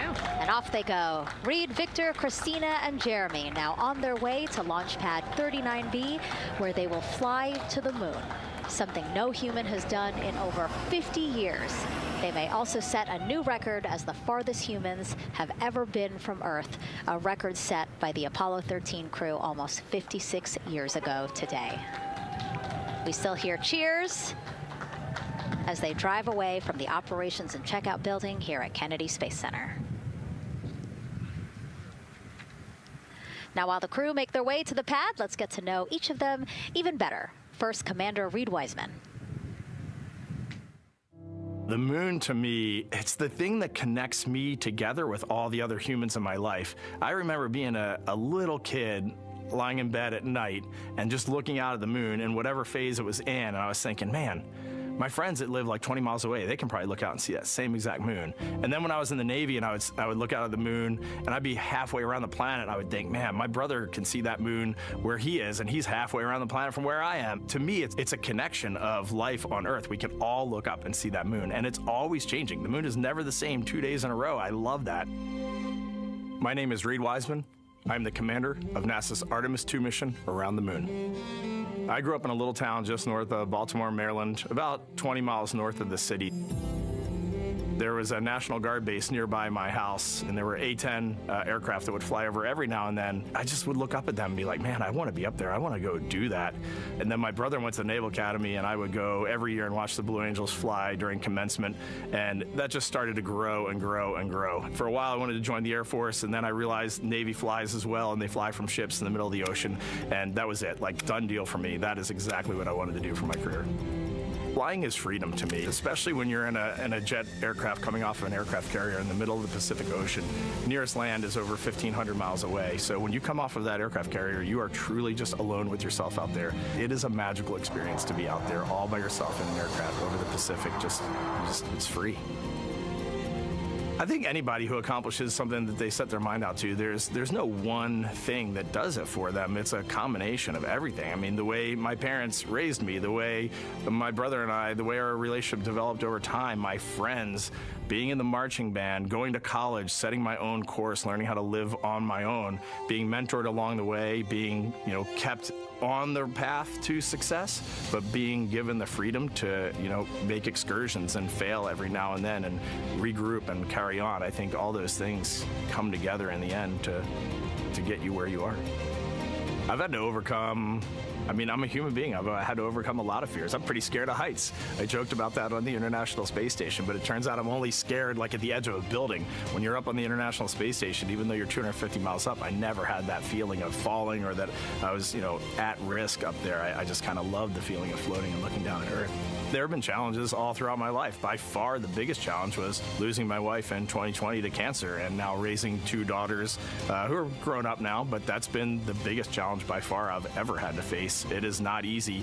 Being an only parent, trying to work a full-time job, and raising two kids is something that I think about every single day. I'm very proud of the work I've done. I haven't always done it well, but I've always shown up and tried as hard as I possibly can. And now Artemis II pilot Victor Glover and his journey to this history-making moment. I do wonder what it's going to be like when we are really far from Earth and can see it. The sensation of being so far away from everything that you know. I had that sensation on the space station the first time I got to sit in the cupola for a really long time. So I can only imagine what that's going to be like from 200,000 plus miles away. My name is Victor Glover, and I'm the pilot for NASA's Artemis II mission around the moon. When I was in 4th grade, I was 10 years old, and that's when the Challenger accident happened. And it helped me understand how the general public felt about the astronaut corps, right? Like, these are the people that we want to be, and that just gave me an easy thing to strive toward. The biggest fear that I've had to overcome in my life is doubting myself. Going to college when no one in my family had gone to college was a huge risk. I had more confidence in my athletic ability than in my academic abilities. I could play football with those college students that I saw on TV, but my classmates that I saw in the lab and around the University Union, I didn't know if I had what they had. I think addressing that self-doubt was a part of, swinging for the fence and trying to go get an engineering degree, not just go to college, but get an engineering degree and then go do something challenging and technical like flying. A Apollo is known for sending humans to the moon. Artemis has an opportunity to continue the Apollo story, but I actually think it's important for this story to stand on its own. Artemis is a new program, and we're trying to do new things. And it's great to compare and contrast. When you look at our spaceship, you can see parts that were designed, built, and integrated in another country. When you look at our crew, you see that our crew is international. There are also men and women. And I just think that comparing and contrasting makes the story even richer. The piloting role specifically, I will have an hour and a half or so where I get to fly the spacecraft by hand. We haven't flown that many spaceships. And so the ability to fly one actually in space on a test mission is just a really unique opportunity. I can't tell you how I'm going to feel when we fly by the moon and see the moon up close and the Earth from 250,000 miles away, but I don't use the word excited because I'm focused. You know, what we do, this is very serious and it's very risky, and we are all intimately familiar with that risk. And so if we go out there and we're successful and we can pass that baton on to Artemis II, that's something to really be excited about.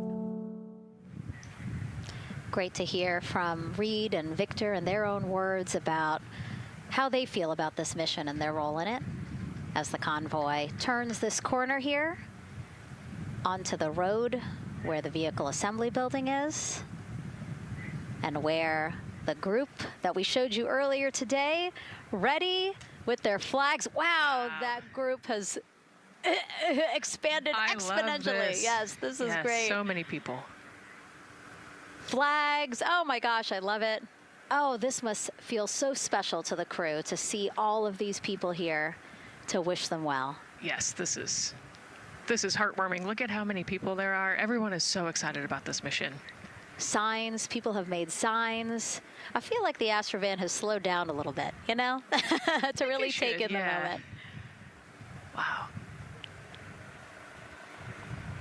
That's amazing there. Again, crowds continue going as we are now passing the historic vehicle assembly building. This is where the Space Launch System rocket was assembled and stacked with Orion. Its history, of course, goes back to the Apollo days, but today it is home to the Artemis missions to the moon and beyond. Gosh, still people lining the route. Yep. I love that. I do too. It leaves me kind of speechless, you know, just to see all the support, all of the people who want to know that they're thinking of them, they're with them, and the fact that this crew specifically has always said we are going for all by all. This must be really special to them. Yes, and that's just here on Kennedy Space Center. Imagine the rest of Florida right now. Yep. Mission Specialist Christina Cook, who holds the record for the most consecutive days in space by a woman. Let's take a look at what she has to say about this mission. I tell a story, which is one that my dad told me before the Apollo missions when he was just a very little boy. He was looking up at the moon with his mom, and his mom said to him, "Don't worry, Ronnie, we'll never get there." Fast forward maybe 70 years later, it's his daughter that's actually going there. And I think that long arc is something that we can all learn from. The idea that the seemingly impossible becomes possible if you just believe in it and are willing to work hard and come together to achieve it. My name is Christina Cook, and I'm a mission specialist for NASA's Artemis II mission around the moon. When I look back on my dreams as a kid, I definitely never thought I would actually get here. I was very pragmatic. Even though I'm a dreamer, I knew that the odds were way against me again, so I might as well do something I'm loving in the meantime. I definitely loved science and math in school and, you know, did pretty well in those things, but I also loved being active. I was always outside. I loved things that made me feel small. I loved looking at the night sky, oftentimes between the pine tree branches, or I loved the ocean. North Carolina also has mountains, and when we go there, I just loved the vastness of all of those things. I loved how they made me feel and what they made me think about, and the vastness of the universe and how much out there was to learn. I'm drawn to exploring. I'm drawn to challenges that involve both mental and physical, and I'd much rather be solving problems wearing a whole lot of equipment and in a harsh environment, and that's just something I've carried with me ever since I was a kid. Thinking about the fears or challenges that I've had to overcome, there are just so many. I mean, basically, it's just been that has been the journey. I always say to people, do what scares you. And that means I have to follow my own advice. So doing what scares me meant getting on a plane and going to the Antarctic, getting on a plane and going to study abroad in Ghana, applying to become an astronaut, opening the EVA hatch in the airlock and going out of it into the darkness, strapping myself onto a rocket. And so for me, I think that no matter what the challenge, recognizing that if people believe in you and you believe they believe in you, the challenges seem always a little bit easier. To me, the moon, it represents history. It is a witness plate. Everything that's ever happened to the moon is still written on the moon. Every single person has looked at the moon their entire lives. We see the same moon. That's something really special. It's just the epitome of a symbol of something that's in each of our hearts, but that's also represents exploration and reaching. And as we continue to watch the convoy, almost at the pad, mission specialist and first-time flyer, Canadian astronaut Jeremy Hansen.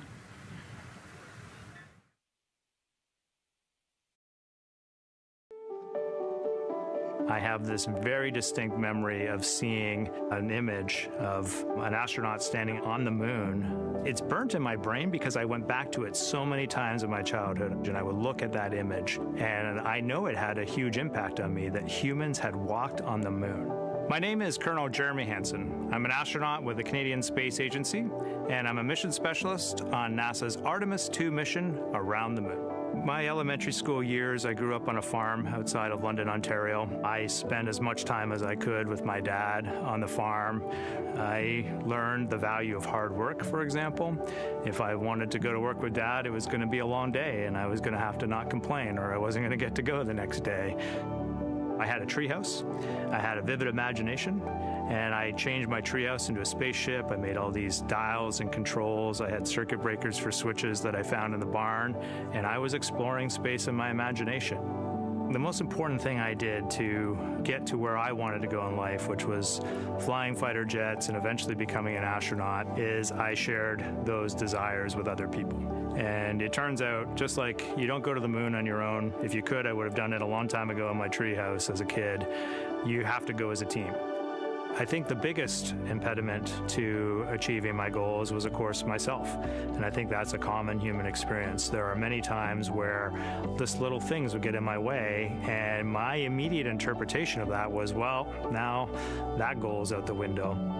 You know, people must have lifted me back up, and somewhere in the back of my head, that persistence came through. And I think that's a common human experience, to doubt ourselves. I've come to this, I guess, realization that I believe that we all have gifts to contribute, and the goal is to figure out how to use your energy towards adding positively to humanity's existence on this planet. But I love it when humanity sets big goals, like sending humans to the surface of the moon with an eye to eventually going to Mars, because when we do that, we can bring together genius from not just even in one country, but around the world.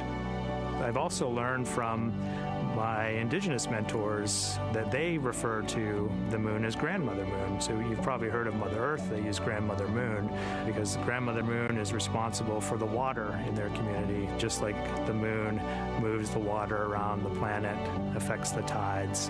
And I think that's a really beautiful thing for us as we go back to the moon, to think about all the different cultures around the world and how they view the moon differently. And that's really neat because we all share that same moon in the night sky. What's really neat, too, was that drive to the launch pad, that point of view to see what the crew is seeing as well, as their Astrovan rides up the pad slope and are now on the surface, about to walk up to their vehicle. Yeah, you know, we talked about how tall this rocket is earlier. Wow. Look at that. Yeah, look at that point of view, yeah.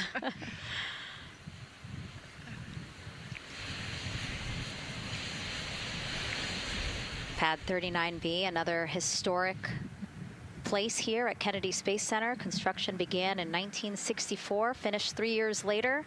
Apollo 10, the full dress rehearsal for the moon landing. That was the first mission to launch from this pad. Yeah, you know, we've used this pad for a lot of missions. You know, we modified the pad in the 70s and 80s, and then the shuttle missions actually launched from here as well. And then, of course, Artemis I took off from this launch pad November 2022. And now here we are about to see the Artemis II crew get out of the Astrovan and make their way up the mobile launcher to the 274-foot level, where they will embark on their first crewed test flight of the Artemis program. You know, I think that button in the elevator actually says space when you hit does? it. Yeah. Really? At least on 39 Alpha it does. So I imagine it says something similar here. Again, let's take a look at the clock as we wait for the crew to get out. 4 hours, 10 minutes and counting until the top of our 2-hour launch window today. Let's head back across the street to Daryl, who's following the launch team every step of the way. All right, thank you, Megan and Nicole. And here inside Firing Room 1, we had a nice moment. The launch director, Charlie Blackwell-Thompson, NASA's first female launch director, standing up from her console, taking her cell phone and snapping photos as the Artemis II crew that she had just given the go to leave the astronaut crew quarters, driving by and, of course, going up the causeway until they got there to the pad. And now we see them coming out of the Astro van there and getting ready to ascend the launch tower. Well, we got a weather brief before they went out to the pad, and of course LWO gave a go. There could be some rain out there at the pad. It's already rained out there already. If you're in the area and you're watching right now, well, certainly you know that there's some rain in the area. There's going to be spotty showers that are going to be coming ashore here, and we expect that throughout our rest of our countdown. But we also are getting forecasts that there'll be some clearing as we get closer to our launch window. Big wave from Reed Wiseman there, and a thumbs up as the crew goes into the elevator to ascend the launch tower to go up to the level where they'll walk across the crew access arm and get into the white room. One of the things that you're going to start to hear now is from the crew themselves. We're going to be airing the Orion to Earth loop, which is the communications that's going between that crew and the launch team here as they walk them through configuring their various consoles as well as getting ready. A nice moment here, and I'll just pause to just look and see as the crew walks across the zero deck, as they call it, which is the deck that's right there even with the engines, and they're taking a moment to go over there and stand up and gaze up at the 322-foot tall SLS rocket. This was part of the plan for the Artemis II crew, and potentially a rocket that could help them make history to go farther from Earth than any crew has before. The farthest distance from Earth when they launch will be roughly around 248,000 statute miles. They're expected to go about 4,000 miles farther than the Apollo 13 crew did. And now they've headed to the elevator to go up. Again, I was talking about the loops. You're going to be hearing from the crew as they discuss with the launch team getting various systems ready to go. And then closer to liftoff, we'll hear the operational launch team loop brought forward ahead of the critical pre-launch polls and then the start of terminal count. And that should be right around L-25 minutes, right before the NASA test director gives their poll and the launch director gives her management poll, which happens at L-17 minutes.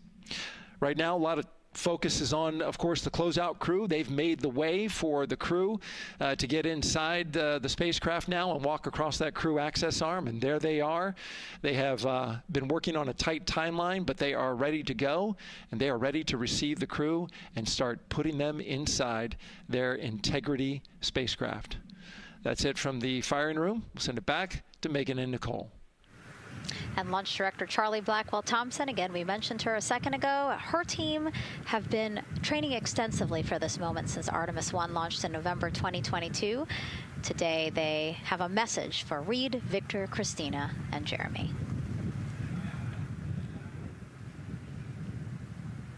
Today, you carry the work of thousands and the hopes of millions. Every test, every simulation, every long day and night have led to this moment. This team is ready. The vehicle is ready, and you are ready.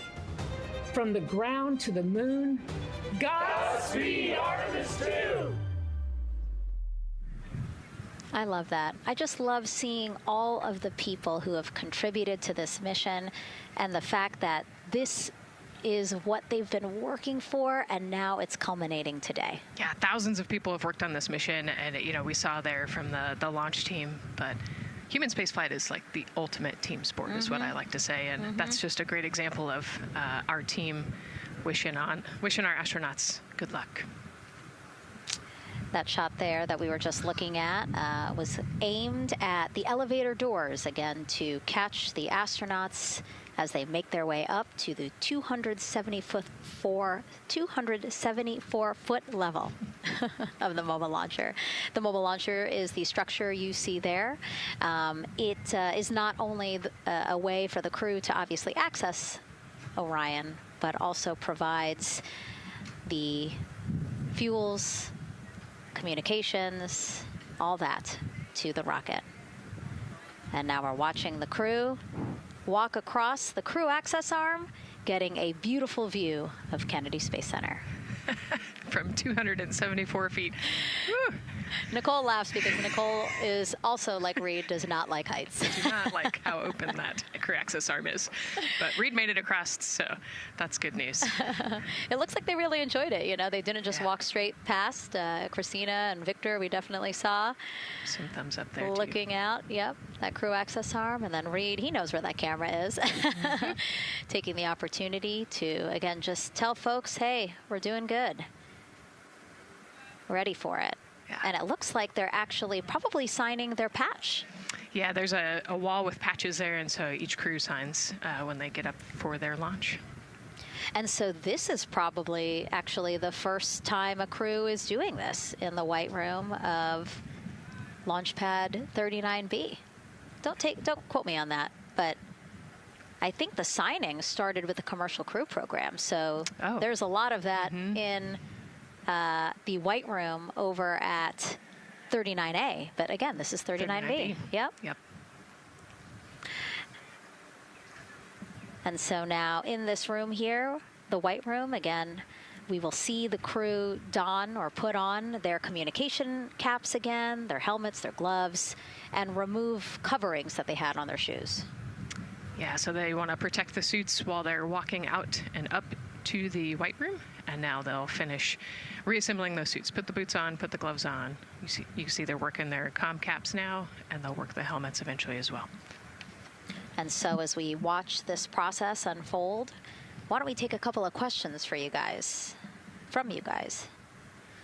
What is the most difficult thing about preparing for a flight? Nicole, that question's obviously for you. Ooh, this is a great question. You know, I think we get such good training. You know, this crew's been training for years. And so they know this rocket and this capsule inside and out. They know all the dangers. They know how to react to anything. So I actually think, you know, preparing your support system and your family, I think launch day is actually tougher for your family than it is for you. And you know, we've heard the crew talk about the difficult conversations that they've had with their family to prepare for this historic test flight. And so I think, you know, the closer and closer you get to the rocket, the fewer and fewer things from Earth you keep. You know, they left their suitcases at crew quarters this morning. They left their cell phones, their laptops, everything. And so you are just a human in a spacesuit about to get on a rocket with all of your loved ones watching. And I think that can be probably one of the most difficult parts about today. And while you were answering that question, Nicole, we did get a chance to check. Yes, this is the first time crew has signed the wall of the White Room, again, here at Pad 39B. Let's take another social question now. All launch windows happen to be in the evening. How come? Obviously referring to the April opportunities specific to Artemis II. Right. You know, this is a complicated answer. I don't know that I would have the exact mechanics behind it, but it has a lot to do with orbital mechanics and where we are in terms of the Earth and the Moon relationship.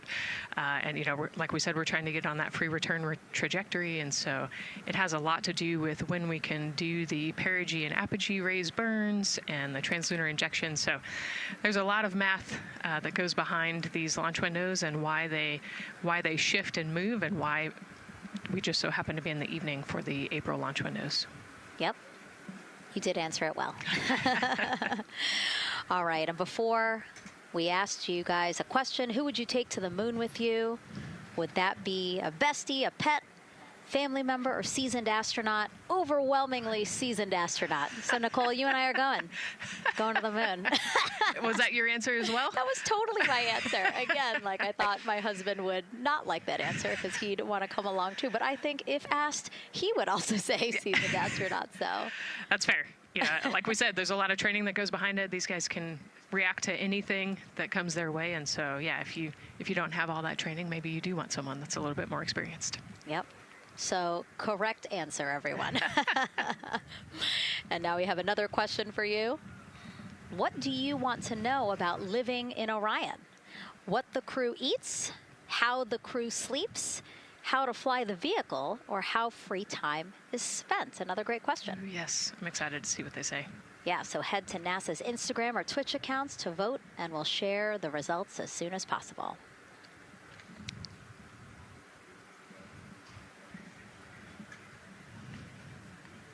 And while you're doing that, remember to also sign up to be a virtual guest for this mission.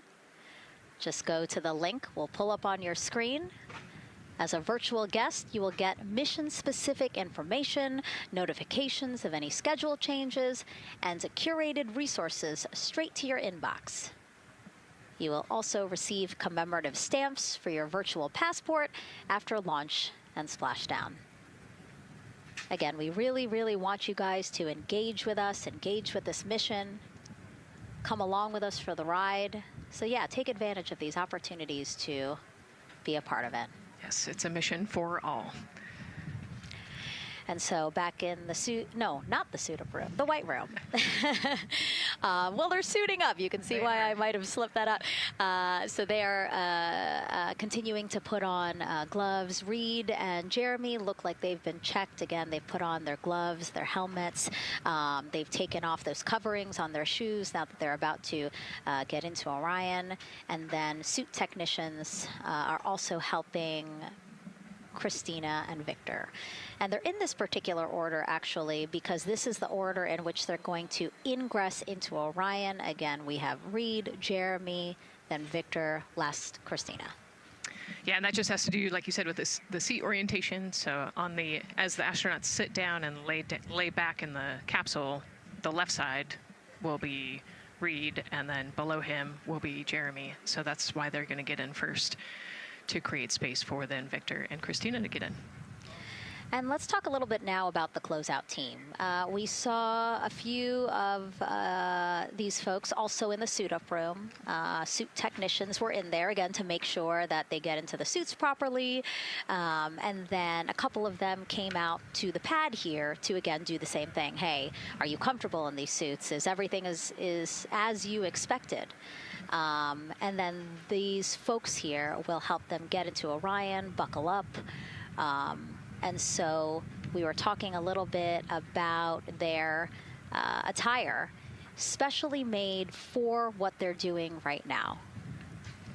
Yeah, so these, they almost look like, the equivalent of a flight suit, right? They're fire resistant. They've got the straps on the back for emergencies that mimic the same straps that the astronauts have on their suits, so that you can use the same exact equipment in an emergency egress from the pad, for example. So we can use the same equipment to get everybody safely away from the pad as required or if needed. Yeah, always thinking about those contingencies, how to very quickly, if there were an emergency, get everyone out, not just the astronauts, but also the closeout crew if an emergency was happening while they were still at the pad. And so those suits, flame retardant. Also, when we see them crawl into Orion, you will notice that they are on their knees quite a bit, so built-in knee pads.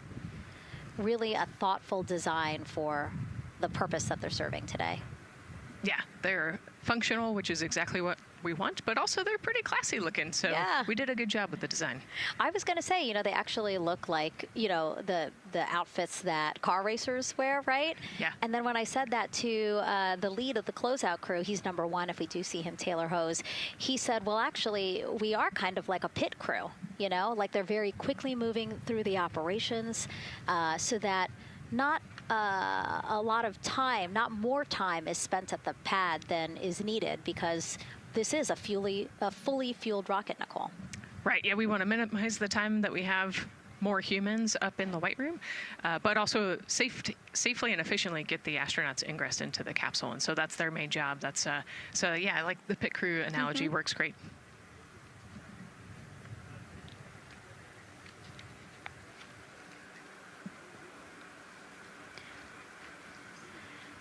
And so, Nicole, as we get ready to see them ingress, I know you'll be, again, an invaluable source as we talk through this part of the launch countdown, because you've been inside a mock-up of the Orion spacecraft. And I know that because you texted me a photo that you took, this selfie in the mock-up, and little did you know I was going to put it in this broadcast.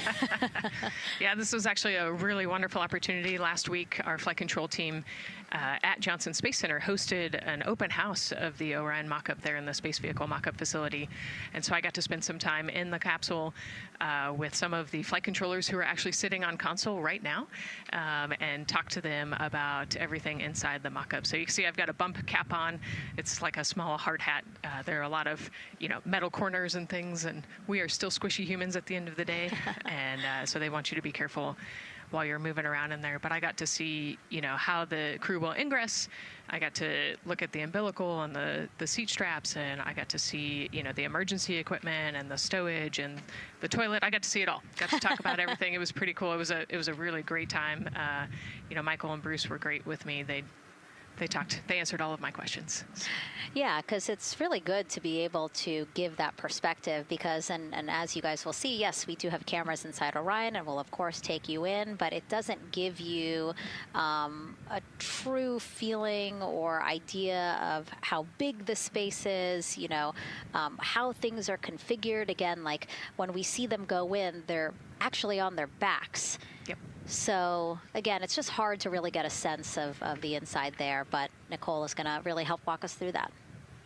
Yeah, you said they're on their backs and, you have to somehow get there, and so they're actually going to almost barrel roll onto their shoulder to get onto their backs and their feet up on those leg rests. Actually, Andre's holding onto right there. You can see Andre number 2's inside getting everything ready for them.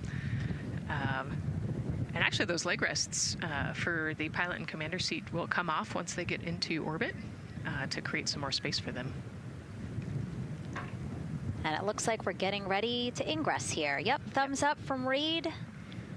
Everybody configured with their suits, and so in we go. They actually get inside by walking backwards. That's the easiest way to get in, right, Nicole? Yeah, so he will step down right over the flywheel or the exercise equipment that they've got in there. We'll talk to that in a second. And then you actually step down right on top of the toilet area backwards. You can see him going now. Oh, and he's already turned around and walking in. You can see Dre's protecting his helmet and his visor there from all that metal. Yeah. It's a tight squeeze. But they've done this a lot, so Reed's already all the way across the capsule. Yeah, that was fast. Impressive, Reed. Impressive. That's why you're the commander. Oh, a heart there from Jeremy again. Yep, Canada. Yeah. Canada is about to get into Orion. And so you mentioned Dre. Why don't we talk a little bit about him? So that was NASA astronaut Andre Douglas. And he is actually one of the backup crew members for the Artemis II mission. He trained alongside the primary crew and will step in and if any of the 3 astronauts are unable to fly.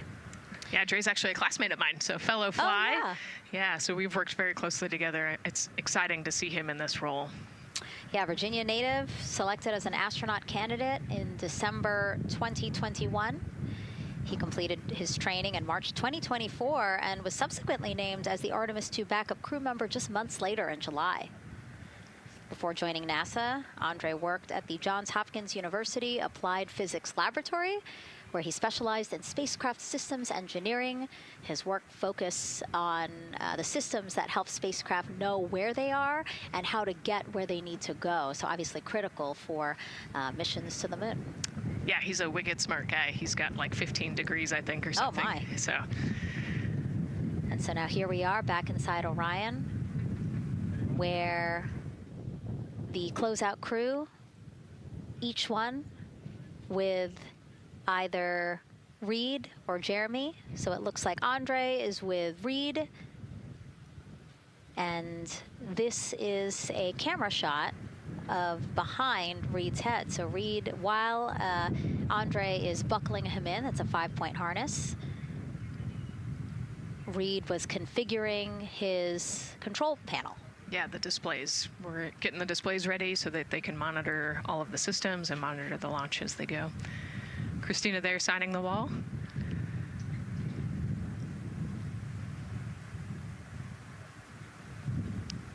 Got to put away the pen.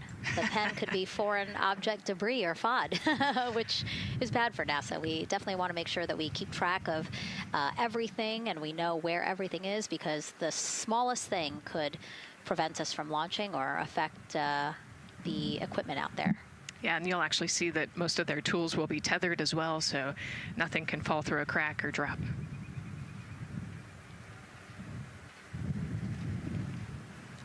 And so as soon as Jeremy and Reed are good to go in their seats and connected to their communication umbilicals, as Daryl had said before, we will start hearing the loops, the audio mission loops, specifically Orion to Earth 1, which is the communication loop that the crew communicate on to the different teams supporting launch today.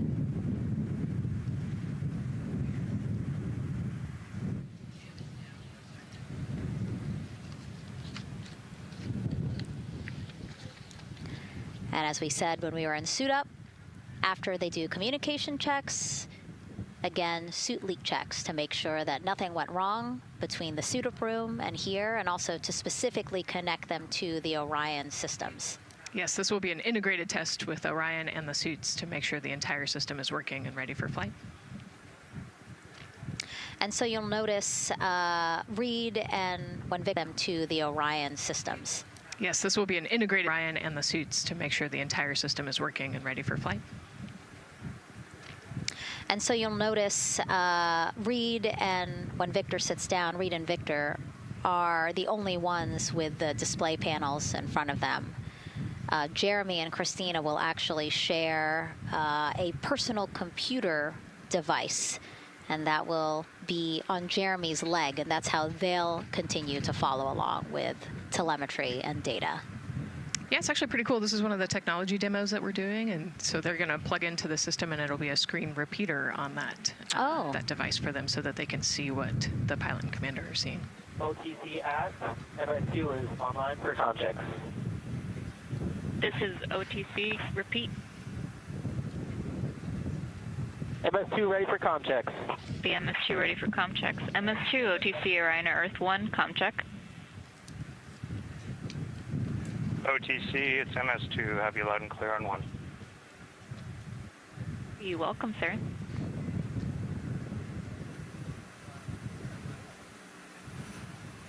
And so that was the Orion test conductor speaking with Jeremy Hansen, again, mission specialist 2 for this mission. So his communication check over, you heard him say 1, Orion to Earth 1, has been completed, a successful test.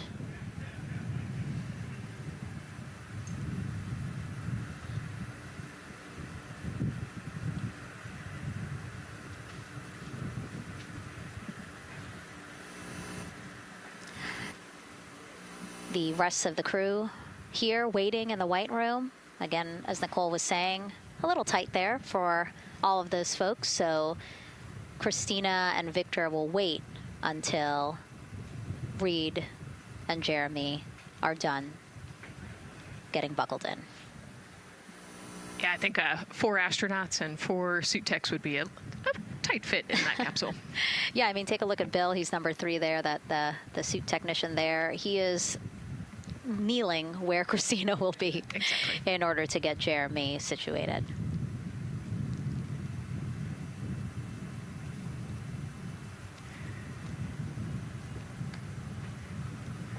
OTC ask, commander's ready for comm checks. OTC copies. Commander. NTD, MESCO 212, comm check. NTD, have you loud and clear here as well. I'll catch FTS on 194, thank you. Commander, OTC Orion Earth 1. OTC, CDR has you loud and clear. Good comm. Welcome, sir. And there you have it, a successful comm check with Commander Reed Wiseman. And so... And CDR, NTD on Orion Earth 1 for comm check.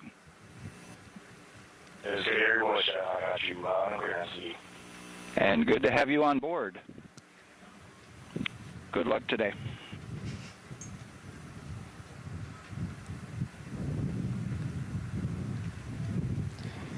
And so now these two closeout crew members will finish up what they're doing here.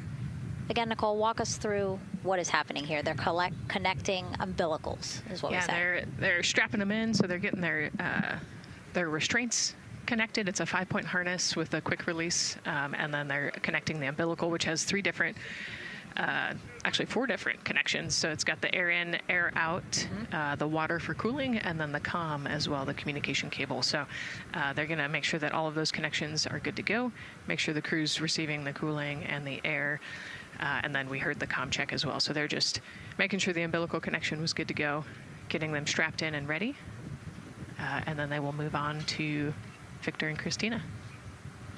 And so while we wait for that to happen, why don't we get another check of the launch countdown milestones with Daryl and the launch team?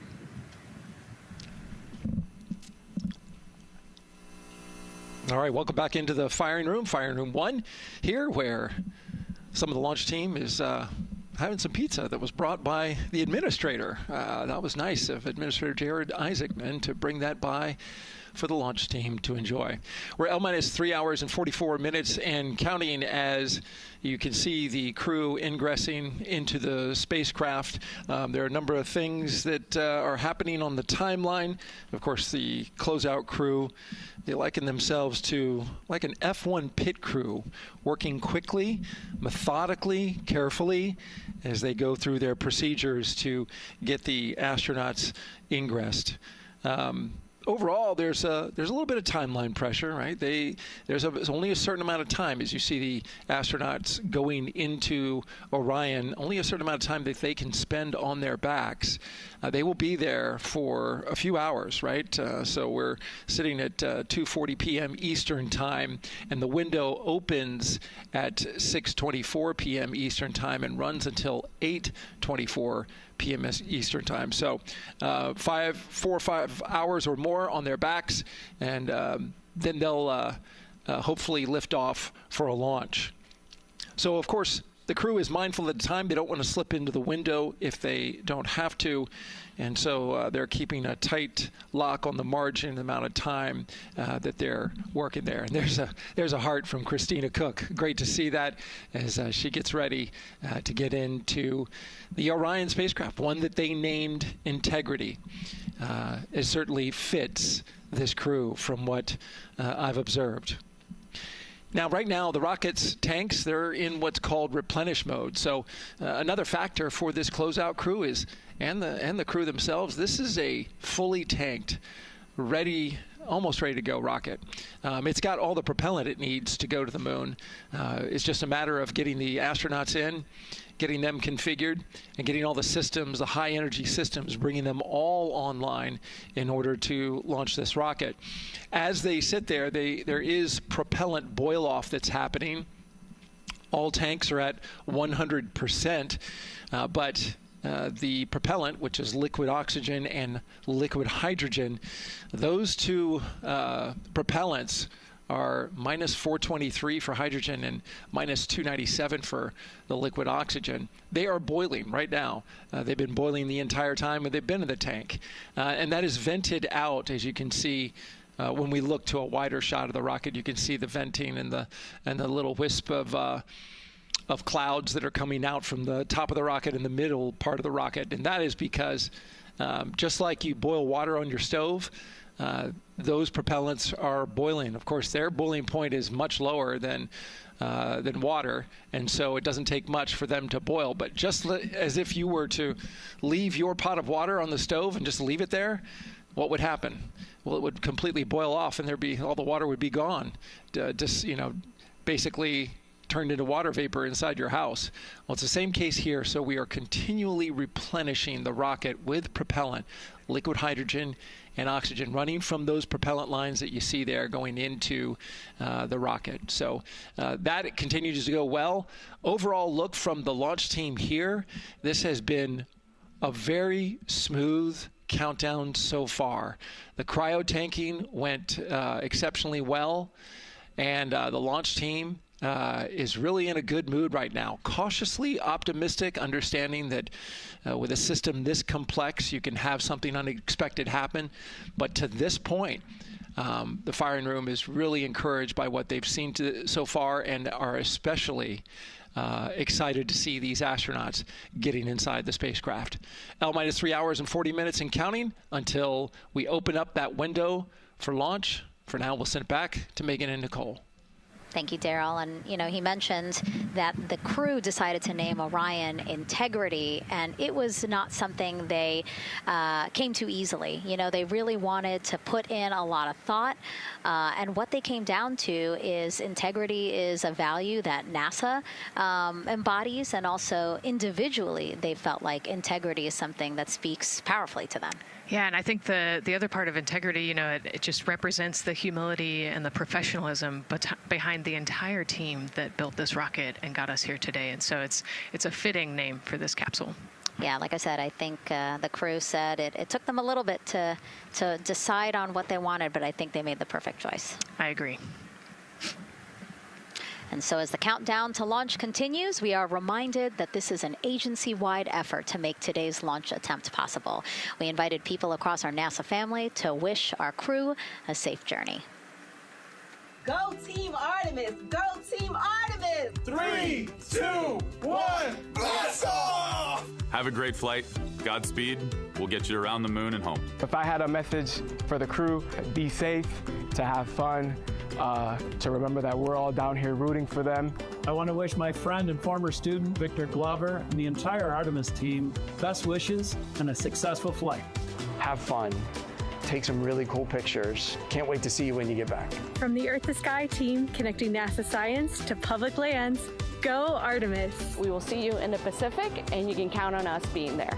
Greetings from NASA Langley's historic gantry facility, where Neil learned to land on the moon and Orion learned how to swim. We are with you all the way to splashdown. Let's go fly from the Orion Human Engineering Team. Woo! Like a full moon, your future is bright. Have a safe journey from the multimedia team in Cleveland, Ohio. We hope to see you guys back safely in San Diego, maybe singing some karaoke. Yeah, right, maybe. He knows exactly what he wants to do. After he's like, yep, karaoke. I love that people submitted videos. You know, this is something that we actually asked as part of the broadcast. We were like, you know what, I think it'll be really fun. And the overwhelming amount of people who wanted to record something for the crew was really heartwarming. Yeah, you know, this is the first time in over half a century that we're sending people back to the moon, and everybody is excited about it. You know, kindergarten to congressmen and all over the world, everyone is ready for today and excited to see this launch. And so here we are again, still inside Orion with the closeout team, putting some final touches on, it looks like Victor's configuration there. Again, making sure that his harness is set and that he's connected to cooling, he's connected to communications, and he's connected to any other umbilicals that he needs to be connected to for Orion. Again, we are sharing so much information with you, and we hope you find it educational and fun. But we do know you guys still have some questions, so why don't we take another one now? Tell us what the moon is like! So cute. That wasn't a question. That was a demand. Nicole, you tell her what the moon is like. Oh, man, that was so cute. Oh, man, the moon is really cool, right? So it's a lot of like gray and white and kind of shades of gray. It is something that doesn't have wind or rain or rivers or an atmosphere. And so we like to say Christina said it earlier, it's the witness plate to the universe. And, you know, it has all these impact craters because it's not protected. Things hit it all the time. Meteoroids, asteroids, all sorts of things hit the moon and create these impact craters. That's part of what we want to go and look at and learn about on the moon. It can tell us a lot about the age of the universe and the age of the moon. You know, it's 4.5 billion years old, and we can learn a lot from just looking at the regolith or the dirt that is on the moon. Well, thank you for that question, and thank you for that answer. She was cuter, Nicole. I agree. And then earlier today, we wanted to ask you, what do you want to know about living in Orion? And we told you to pick between what the crew eats, how they sleep, how they fly the vehicle, and how free time is spent. And the winner, most of you wanted to know how to fly the vehicle. And we are going to be doing that. Yes, we are. You know, that's a great question, and actually, part of what we're going to go do. So the rocket is fairly automated, right? There's a countdown, and the whole system knows when it needs to ignite the engines. But we are going to do some manual piloting throughout this mission. Once they launch and they separate from the ICPS, they're actually going to do a rendezvous and proximity operations demonstration. So what does that mean? They're going to take that portion of the rocket and they're going to try to fly closely to it. And so they will actually take manual control of the Orion spacecraft and try to get nice and close to the other portion of the rocket that had just separated. And so you can see actually a little bit in the view that you have right now. So for Reed, the left-hand person, his right hand, there's a kind of a joystick, if you will, on the right side, and then on the left side there's something similar. And so they've got, you know, translational and rotational hand controllers in order to command the rocket in different axes. Yeah, it's really exciting. I mean, Victor said it himself, like one thing that he's really looking forward to is piloting Orion manually. So we'll get to see that during our continuous coverage. Again, we are covering this entire mission. We started with tanking, and we will go all the way through splashdown, so you will see what Nicole was just talking about, that proximity ops demonstration, where the crew will pilot Orion manually. And so, speaking of their 10-day mission, why don't we take a closer look at the crew's home away from home for the next 10 days. Here's Megan Carter again from the KSC Visitor Complex. All right, thanks, Megan. Yeah, it's getting real out there, so I am going to bring you back to the moon board so I can show you just a few things about the Orion. Obviously, it is going to be very compact, sitting up there on top of the SLS rocket. Very compact, like I mentioned, over 355,000 pieces. So let me show you a couple key components, starting with these three fairing panels right there. When the rocket blasts off, obviously it is going to get very fast. MS1 it's going to get on Orion Earth 1 for windy, and so we have these three fairing panels in place to help protect our astronauts. I am also going to take you into a little bit closer look and talk about the LAS, or the Launch Abort System. This is the one piece that is going to be in place to protect the astronauts should something happen to go wrong in the first few minutes of launch. They can actually hit those abort motors, and these can activate within milliseconds, basically faster than you can even blink, and that is going to pull the crew and the crew capsule away from any danger. Now, obviously, we hope that those are not needed, and if that is the case, then about 3.5 minutes into flight, the LAS and those fairing panels will actually activate and jettison away. They'll fall away from the rocket, because at that point, the crew can actually abort the spacecraft safely by themselves.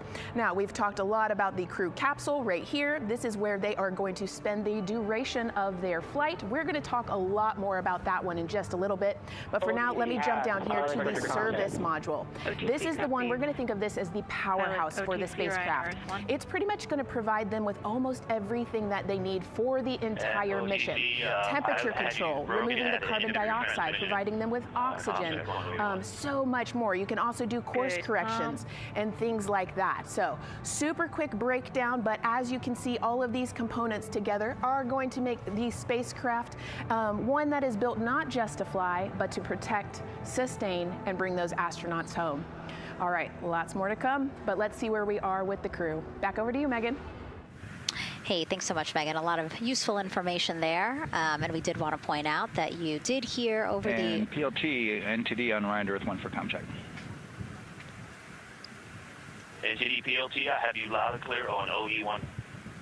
And I have you the same. Welcome aboard. And so, again, we are now hearing mission audio loops, specifically the Orion to Earth 1 loop, the communication channel for the crew. Successful comm checks by both Victor and Christina. CDR, OTC Orion to Earth 1. CDR. Yes, sir. Configure ARS to shoot mode per EPROC 10.1.1. Crew ingress and vehicle pre-launch config, step 1. 10.1.1, crew ingress and vehicle pre-launch config, step 1. Going in work now. And so see, now we are privy to some of the countdown procedures that the team is asking for the crew to do. Yeah, so they're going to work through some of these procedures and finish the ingress portion, as you heard in that procedure. So this is where the crew is going to start building their nest, if you will, running some procedures, getting the capsule ready for humans to be on board. And now look at the clock, 3 hours, 30 minutes and counting until the opening of our 2-hour launch window, and we are pretty good on time. We are as we are expecting in terms of when ingress will be wrapping up soon. And so now let's bring Gary Jordan, again, our commentator inside of Mission Control at Houston. Gary, let's check in with you about mission preparations. Hey, Megan, thank you. Yes, we're following along here in Mission Control Houston. OTC copies. And we'll stand by for those comm checks.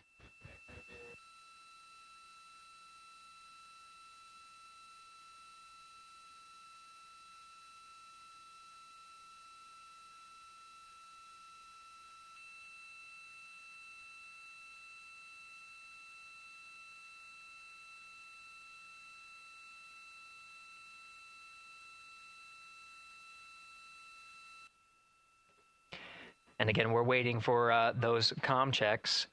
We did confirm from our IVA officer here in Mission Control Houston that all 4 suits have plugged in umbilicals.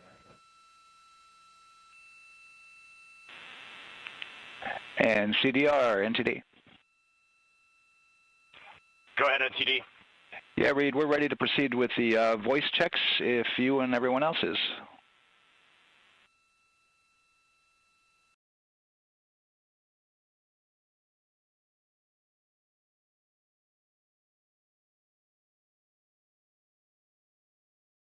NTD, integrity crew is ready for voice checks. I copy that.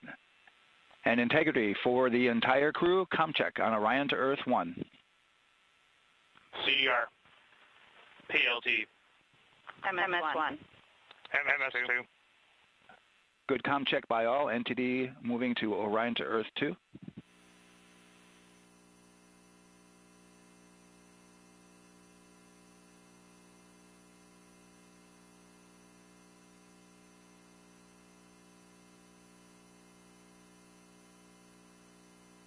CDR. PLT. MS1. MS2.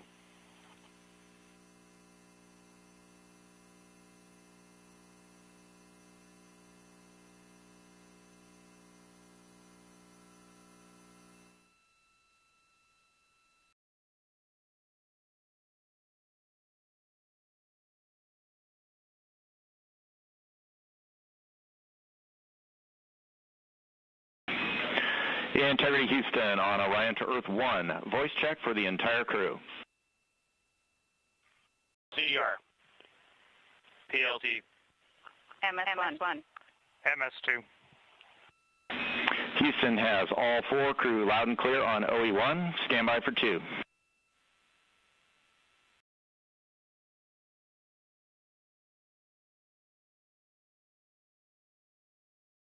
initial word was broken stand.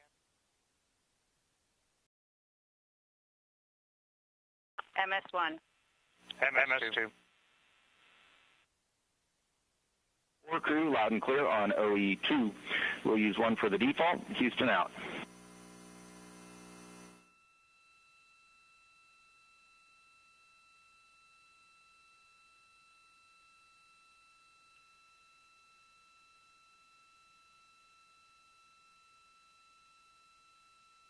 And CDR, NTD?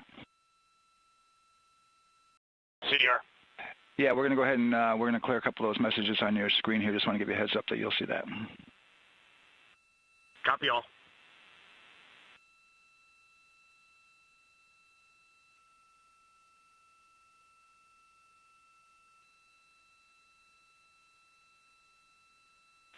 CDR, OTC, Orion Earth 1. CDR. Yes, sir. Perform crew suit leak checks per 10.1.1. Crew ingress and vehicle pre-launch config steps 2 through 4. Annunciation of LCC O-ARS-001 will occur. 10.1.1 crew ingress and vehicle pre-launch config steps 2 through 4. Going in work now.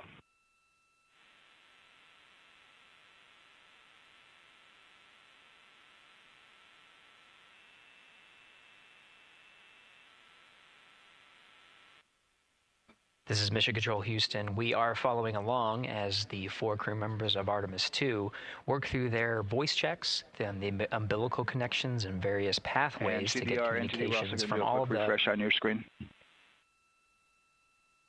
CDR. Yes, sir. We're going to look to do a quick refresh on your screen if you guys are okay with that. Hey, firm, just let us know when we can continue in 10.1.1. We'll go hands off.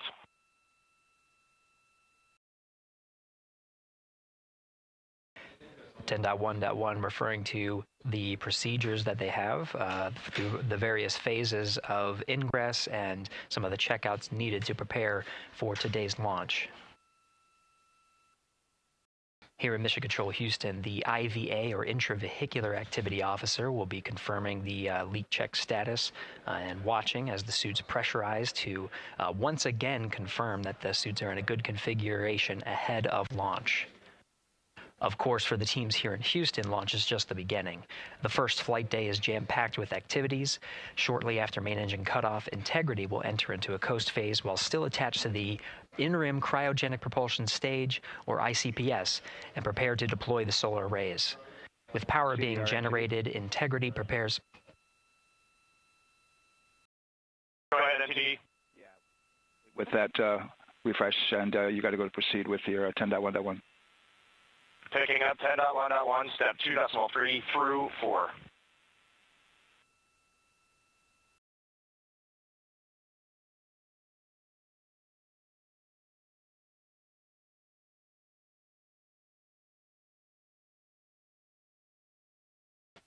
Picking up the procedures, the crew again working through the various steps to prepare for launch, standing by for seat.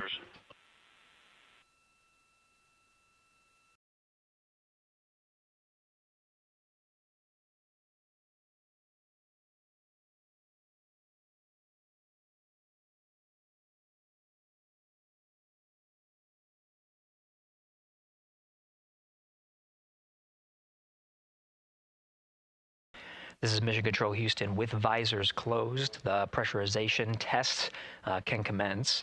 We'll stand by for word of a good leak check on all 4 of the crew member suits for the Artemis II mission. Again, this is the very beginning of a very busy flight day for our 4 crew members. After launch, they have a series of burns to prepare for. The first major burn being the perigee raise maneuver that allows them to continue in low Earth orbit, and the next being the apogee raise burn that puts them in a high Earth orbit. This is an orbit that takes them around the Earth for nearly a day, 23.5 hours to be precise, and allows the teams, including the astronauts and the flight control teams, to check out critical systems ahead of committing to the next day's translunar injection. But before they even call it a day, Integrity will separate from the ICPS, and the crew will command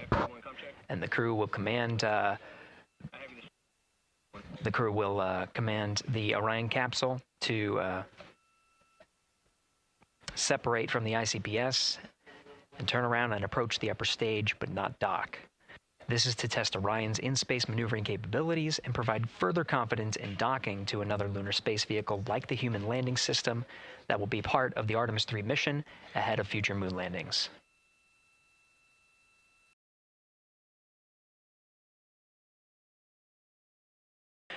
These are just a few of the highlights of the very first of 10 flight days as we await for confirmation of good leak checks inside the capsule Integrity.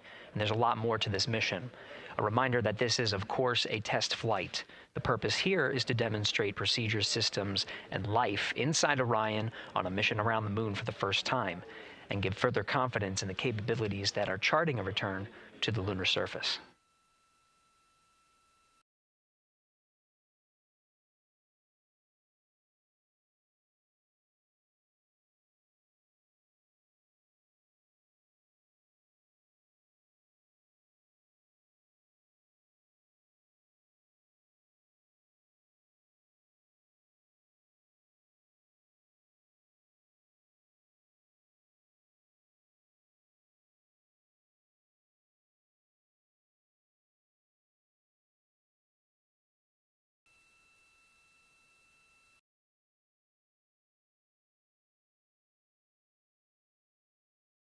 You may be able to see from this view the suits themselves inflating. This is, again, a pressure check, verifying that the suits are leak-free ahead of the ascent portion of today's flight. How you see the crew now with visors down will be the configuration of their ascent all the way through core stage separation, about a little more than 8 minutes after booster ignition.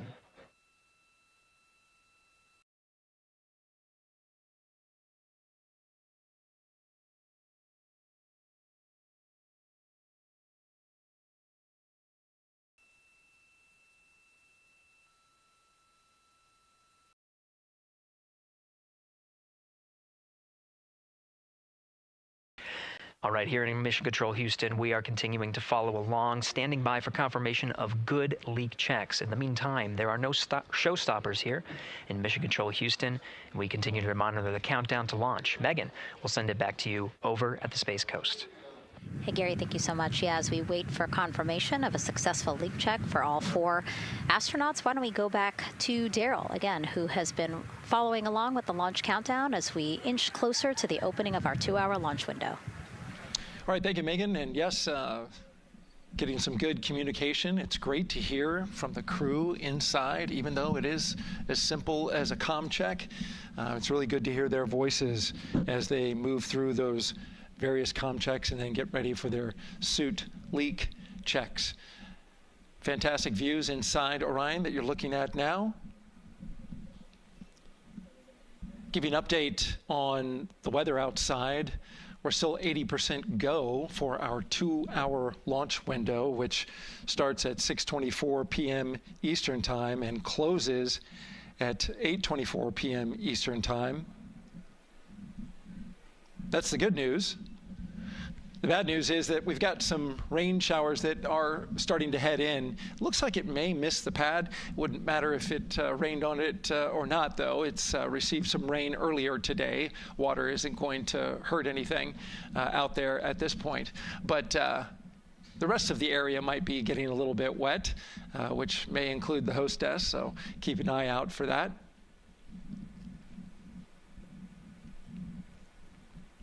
As we're watching with the astronauts inside the Orion Integrity spacecraft, you'll be hearing more and more from them, especially Christina Cook, who is Mission Specialist number 1.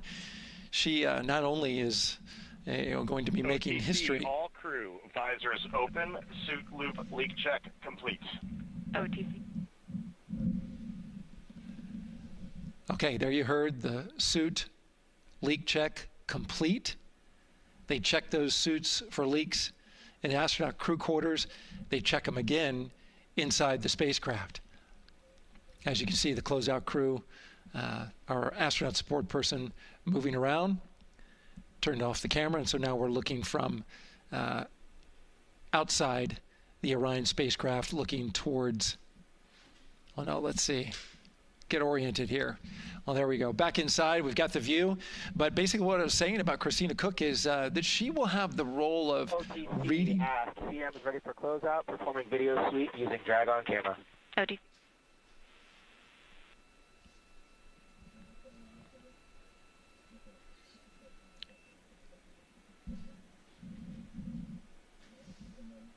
She will have the role of reading out a pressure reading that tells the team that... and CDR or NTD?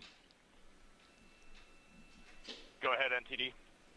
Yeah, we're going to do another cleanup on those suit leak check messages that we got from since we're done with that now. Integrity copies. Yeah.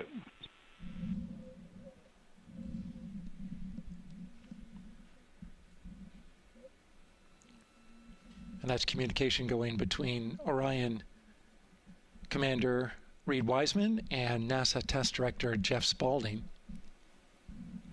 But as I was saying, Christina Cook will be reading measurements from the counterbalance assist arm. So you're going to hear her be asked by the NASA Test Director to read that.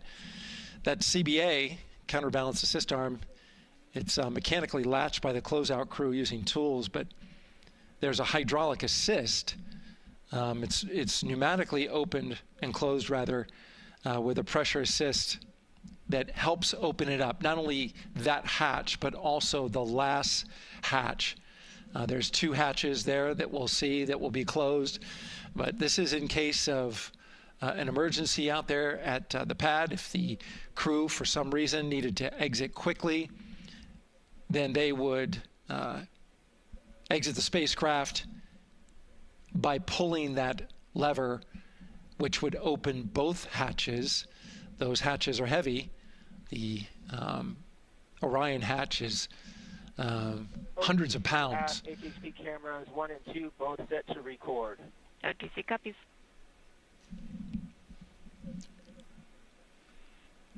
And just an update on the launch countdown, continuing to monitor the team's communications here in Firing Room 1. Everything going really smoothly so far. We don't have any significant open constraints to launch at this time, so we continue counting down. And for now, we'll send it back to the host desk with Megan and Nicole. Thank you so much, Daryl. And so we heard some of the communications over Orion to Earth 1, and it sounds like we are now moving into the hatch prep and closure phase. We will now start to see the closeout crew getting out of Orion soon so that they can start getting ready to, again, close up Orion, close the 2 hatches, and then get out of the pad. Yeah, the closeout team will take the hatch seals off, and they'll inspect the seals, make sure everything's ready to go, and then do a few last-minute configurations before they close that hatch. And then, like Daryl talked about, then Christina will have a role in looking at the CBA there. So. Yeah, you might have heard them say over the loops again that drag-on camera. So basically, it's a camera that they can move around, and you might have seen it in a couple of our shots already. But they will take that camera and literally go and inspect the seal that. There's 2 seals, actually, 2 seals that go around the entire area of the hatch just to make sure that everything looks good. And that camera feed is being directly shown to NASA teams who need to monitor that. Yeah, they want to make sure there's not a single hair or piece of dust on those, make sure that there's no damage and everything's ready to go so that the seal, they will do a leak check on this hatch seal as well. Make sure it passes. Yeah, and we'll know they're doing that because we will actually see one of the closeout crew members with a hand pump, and they will pressurize, again, just the seals, and they have to see if it will hold pressure for just a minute. And if it does, then they will go ahead to pressurize the entire Orion spacecraft. And then that, again, is to make sure that the spacecraft is holding the right amount of pressure. And that one's a lot longer. It'll take them like 8 minutes. Like it takes time to pressurize it, then they have to hold pressure, and then it takes time to depressurize it. Right, and they want to measure the difference in pressures at the beginning and end of that and make sure that it holds the right amount of pressure so that when they get to the vacuum of space, obviously the capsule holds its pressure. Yep. Okay. Well, again, as we continue to watch operations that are happening at the pad inside of Orion, why don't we go over to Banana Creek? It's one of our viewing locations here at Kennedy Space Center. They will have a spectacular view, and we actually have NASA's Leah Martin there chatting with a big group of people surrounded by a lot of folks on bleachers there. Hey, Megan, yeah, tons of people out here today, thousands of people gathering at Banana Creek to enjoy NASA's next big mission and humanity's next great leap today. It's a gorgeous day, and I'm joined here actually by some people who are probably the only people on center who are a little bit more excited than me to see this rocket lift off. Where are you from, and why are you here? So we're from the University of Tennessee, Knoxville. We're a group of 7 aerospace senior engineering students traveling here with Josh Dobbs, former quarterback of the University of Tennessee, with his extraordinary Dobbs Foundation. Now, you were actually telling me a little bit earlier, you're here local, you're from Orlando. What's it like being an aerospace engineer and then having the opportunity to come back here to the Space Coast and see this mission lift off today? It is absolutely amazing. I feel like the little 9-year-old girl inside me is so excited. Like, I'm from around here. I grew up watching launches in my backyard, and so this seems like such a full circle happy moment for me. Now, you are an aerospace engineer looking hopefully to join the workforce in the future. How does it feel to be here and see firsthand what that work does? It's just so cool to see what I've been working for the last 4 years and then 12 years before that just actually be physically happening in front of me. It's something I never dreamed of as a kid. And I'm actually joined here by the astronaut himself, Mr. Josh Dobbs. Now, you have a history with NASA as well. You did an externship here. And how did that kind of play into your passion for aerospace and then the foundation that actually provided this opportunity for these students today? 100%. So I spent a month here around the Artemis I mission, which was a tremendous opportunity to learn about the space program and also what's next. And so to be back here for Artemis II, and unfortunately, Artemis 1 went in the middle of the season, so it's surreal to be here for Artemis 2. And with my foundation, like, the goal is to be able to take advantage of the opportunities that I've had and pass them along to the future of the industry and give them the opportunity to see what all their hard work can accumulate into. So it's an honor to be here. We're really appreciative of all the engineers and all the hard work that's gone into this moment, and we're excited to watch history happen today. Absolutely, and as a group, I think if you guys had one well wish for the team today, what would you say? I think we can all join together and maybe say, go Artemis? Go Artemis. That was a fun interview, and again, just so neat to see all the people who are here. I mean, still hours before liftoff. Not even hours before liftoff, but hours before a 2-hour launch window. So people just really committed to being here and seeing it in person. Yeah, you can see the Banana Creek is already buzzing. Yeah. There behind Leah. You could hear the chatter in the background. It's an exciting time. Yeah, you could tell that it's a lot louder than we noticed because we just have very good mics. But, you know, she's obviously yelling over a huge crowd there. So super fun, super exciting. And yes, I hope that we all get to see liftoff here shortly. Okay, so as we know, Victor, Reed, Christina, and Jeremy will have their hands full during their mission. So for some of their test flight objectives, let's go back to Megan Carter at the moon board. All right, as we have seen from those camera views, their capsule is very compact, obviously. So let me show you a few cool things about this piece. The Orion capsule is going to only be about 16.8 feet in diameter and a whopping 10.5 in height. Think of it about the same cubic feet as 2 minivans. So obviously every piece of that capsule has been planned with purpose. And a really great example of that is going to be these seats that we have seen that live view of. Now, these seats are going to be out for launch, re-entry, and splashdown, but in between, they are stored in between to give them more room for daily activities and things like that. while they are on board, obviously they are going to have a lot of things to do. One of those is going to be to manually fly Orion, as we've discussed, but they also have several other objectives as well. And they are going to be doing lots of system checkouts, checking out the service module, making sure everything is working correctly. They're also, like I said, going to have a chance to manually fly. Now, this was taken during one of their training simulations, but as you can see here, they will have advanced flight displays, hand controllers, touchscreen interfaces, so much to work with and practice with as well. Now, while on board, they will also have the ability to eat those shelf-stable meals that are designed specifically for microgravity.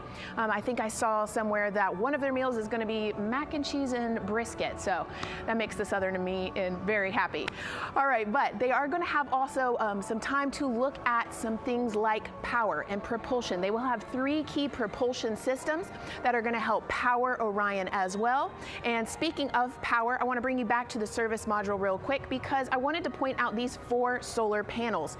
These are going to take about 18 minutes to unfold like giant wings, and they're going to stretch 62 feet from end to end, and these are going to help power the service module and in turn provide what the crew needs for their journey. So as you can see, Spacecraft is built specifically for what we need and to guide them and get them home safely. All right, back over to you, Megan. Thank you so much, Megan. You know, it's taken thousands of people many years to get to us to where we are today. Let's meet some of the people of Artemis who've made this flight test possible. I am the Artemis Launch Director. I'm the Orion Crew Survival System Manager. I am the Artemis II Chief Training Officer. I'm the SLS Launch Integration and Mission Operations Lead. I am the Recovery Director. And I'm Boeing's Core Stage IPT Leader at Kennedy Space Center. And I am the Artemis II Entry Flight Director. And I'm the Closeout Crew Lead for Artemis II. Our job is to design the spacesuits that the crew will wear for the Artemis II mission. The team here at Johnson Space Center in the Orion Crew Survival Systems Lab does pretty much everything involved with processing the suits, designing the suits, qualifying the suits, testing them for the Orion mission. The role of the Chief Training Officer is to manage both the planning and the development of how we are going to train our astronauts and run our simulations for our flight control team for the mission, and then go implement that plan.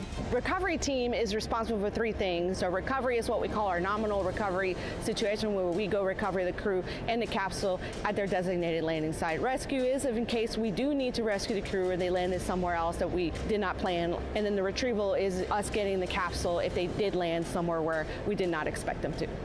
My job on SLS is to manage the operations architecture on the SLS program. One of the specific things that we do is support launch operations. It means a lot to be a part of this Artemis team, to show the next generation in seeing what may come. I am responsible for our core stage processing at Kennedy Space Center. My team is responsible for that core stage, and it's our responsibility to make sure that core stage is safe, built correctly, and there's going to be 4 of our astronauts, and it's going to get them to their ride around the moon. I've been a flight director for over 10 years now. I worked on the Artemis I mission, and after that mission completed, I was assigned as the entry flight director for Artemis II. I can't wait to see the hatch open after splashdown. That's when we know that our mission will be complete and the crew will have safely returned to the moon and back to Earth. Closeout Crew is responsible for getting the astronauts up to the white room, getting their helmets and gloves on, getting them into the vehicle safely, connecting all their umbilicals, making sure they're ready to go for launch, and then closing the crew module hatch. The reason we do this is to expand mankind's knowledge. If I can be a part of that, doing anything, I want to do that. The launch director role really is to step back and kind of take that big picture view of launch. How are we doing on any NCs? How are we doing on our timelines, our procedures? Artemis II is a beginning. It's going to inspire a new generation. It's going to uncover science. It's going to serve as a pathway to places that we have never been before. And to meet more people of Artemis, you can head to the link we're going to put up on your screen there. just, again, really nice to see all the faces that have put in the work, the time, the hours, the dedication to get us to today. Yeah, so many professionals that worked so hard on this mission. And what was really fun to see is, you know, we interviewed Taylor Hose, closeout crew lead, as he said, and that's who we are now seeing inside of the White Room as they are getting ready to close out Orion and close one of two hatches. We have the side hatch of the crew module as well as the launch abort system hatch, correct? Yeah, the astronauts are in the capsule. They're ready to go, and now the White Room is very busy as they're getting ready to close both of those hatches. That's a great shot right there where you can see them. Almost looks like they're doing that hatch seal inspection that we talked about.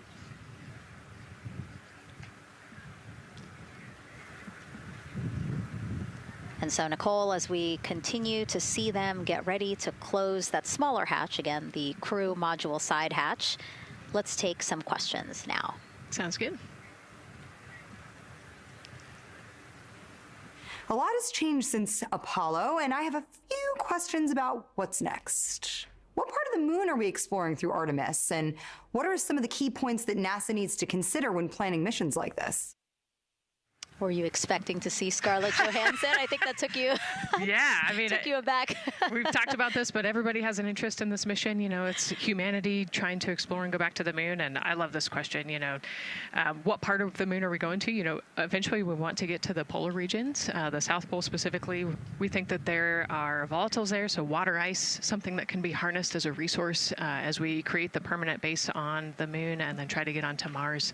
But getting to the moon is a tricky mission. You know, we're going further than we have in a long time. And, you know, on the International Space Station, we're 250 miles from the Earth. And so we're pretty close. We resupply that spacecraft pretty often with cargo missions. But the further and further you get away from Earth, the more you have to think about the lack of cargo, the comm delay. You know, there's a communication delay the further away you get. And so there are different and unique problems as we continue to explore further and further out into the solar system. And there is so much to learn about the moon. So it's no surprise that, yes, even though our goal is to have a moon base at the lunar South Pole, the lunar South Pole is not the main focus of this lunar flyby. So instead, the crew is going to be focused on observing the far side of the moon. So this is actually an animation of what teams expect the moon to look like if the crew launches today. So this is, of course, the side that faces the moon, and this is the far side of the moon, which when, again, the crew does their lunar flyby on flight day 6, we are expecting this will be their view. What an amazing view and an opportunity. Yeah, you know, there's so much to learn from this particular mission, because obviously we're not landing with this mission. And so they actually potentially could see the South Pole and kind of scope out what our landing regions look like in the context of the entire moon.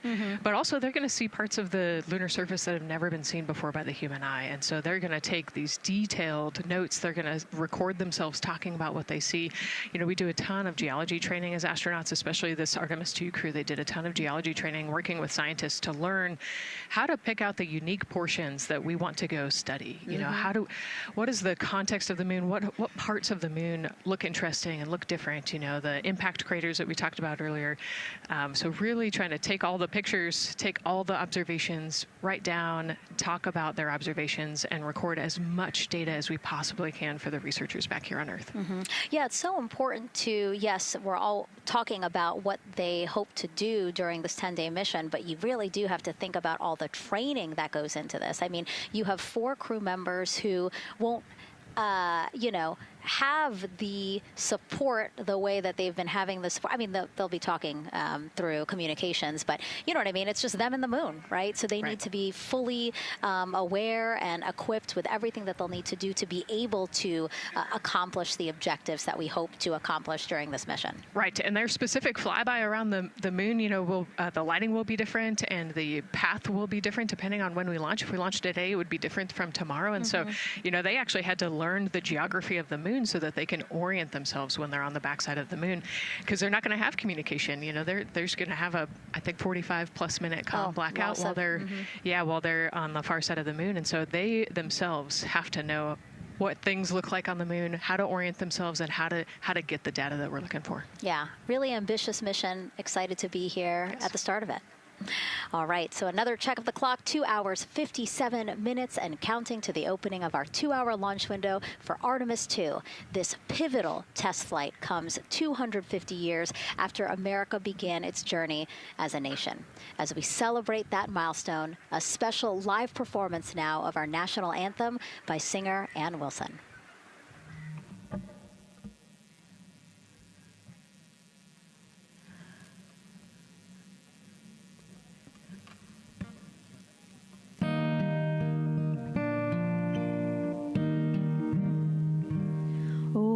Say, can you see by the dawn's early light what so proudly we held at the twilight's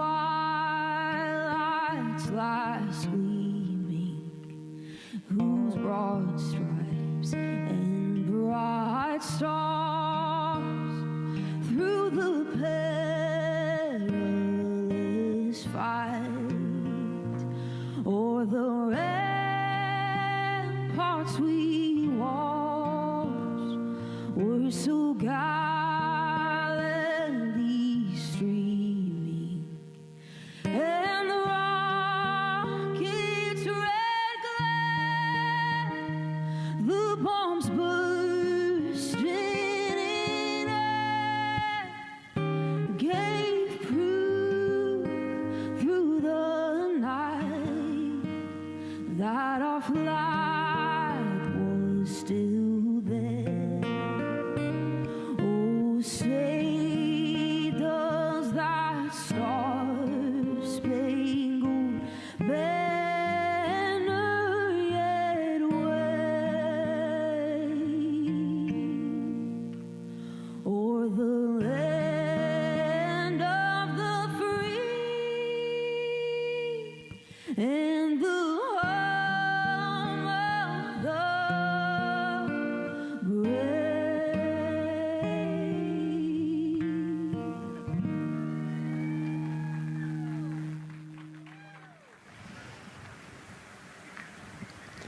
A beautiful rendition. Honestly, I'm a little emotional, a little speechless. Yeah, that was gorgeous. Yeah.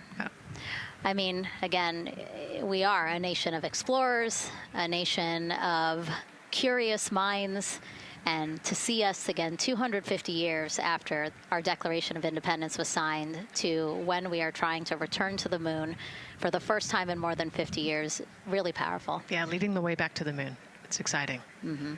And that's so important to us. You know, we do want to be the leaders in exploration, but we definitely know we can't do that alone. You know, we often hear NASA leadership say that, you know, this is not something one nation can do. This is something that is a collaboration of nations, and that's why we have European countries. We also have Canada, again, joining us on this ambitious test flight. Yeah, of course, you know, it goes back to the old proverb, if you want to go fast, you go alone. If you want to go far, you go together. And we want to go far. We want to get onto Mars eventually, and so we're going to get to the moon first, and you can't do that alone. So thank you again, singer Ann Wilson, for that beautiful rendition, again reminding us of what it is we are trying to accomplish for all, by all. We are now back inside the White Room with the closeout crew. Again, backup astronaut Andre Douglas, number 2 there, just outside in the White Room, which is right outside Orion there, with the crew seated comfortably inside. As you can see, they've dimmed the lights a little bit. The crew has the opportunity to set the ambiance, if you will.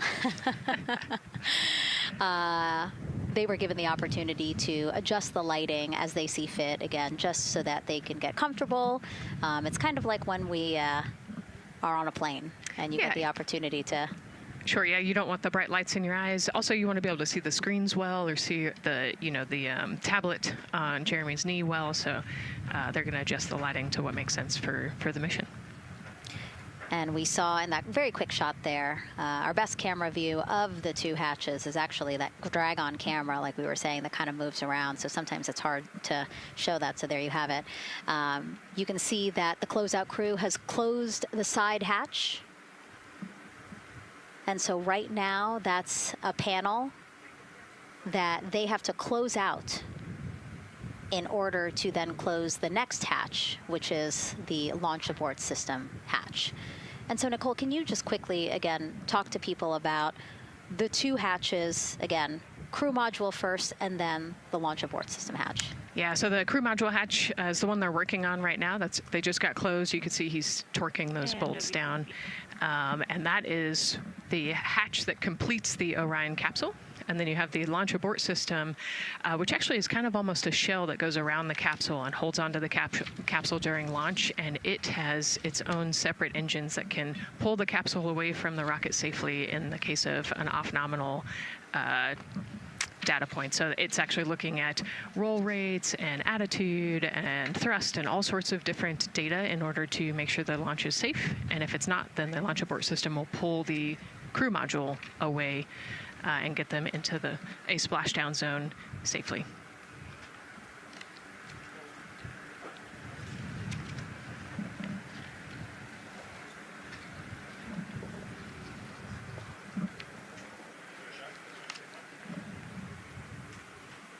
And as we wait for the crew to complete closing that side hatch of the crew module, let's head over back to Banana Creek, where we have Leah Martin standing by with the person who designed this mission's zero gravity indicator, named RISE. It was second grader Lucas Yee from California. Hey, Leah. Hey, Megan. Yes, of the many special guests we have with us today, I think one of our most exciting guests is Lucas, who's joining us, like you said, all the way from California. He and his family actually worked this as a group project to design the zero gravity indicator. Lucas, can you tell us a little bit about your design? Yeah. So you named him RISE. Can you tell me why you picked that name? It was very remote, representing the Artemis II launch and Earthrise. And yeah, that's pretty much it. So were you really excited to find out that you won the competition and that your zero gravity indicator would be going to space? Yeah. So how does it feel? We're actually just across the river right now from Artemis. We can see it from where we're standing. How does it feel to know that design you created is actually currently on that rocket just a couple hours away from going to space? Really, really, really, really, really, really surprised and very happy. Now, Mom, you were telling me on the way over here that it was kind of hitting you what was happening. Tell me a little bit about that. It's definitely very surreal to be here in person. That Commander Weissman said that it's for all and by all. That we couldn't have said it better. We're just very grateful to be here. Super excited. And we're so excited to have you here too. Now, Oliver, this is your first launch too. Is that right? Yeah, that's right. And how does it feel to be here just a little bit away from watching the first group of astronauts in your lifetime on their way to the moon? It feels like very, very happy and surprised. So if you had one word of encouragement or something to say to the crew who's sitting on that rocket right now, what would you say?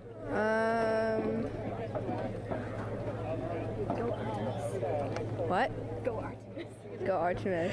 Go Artemis. Thanks so much, Megan. I would say have a nice trip.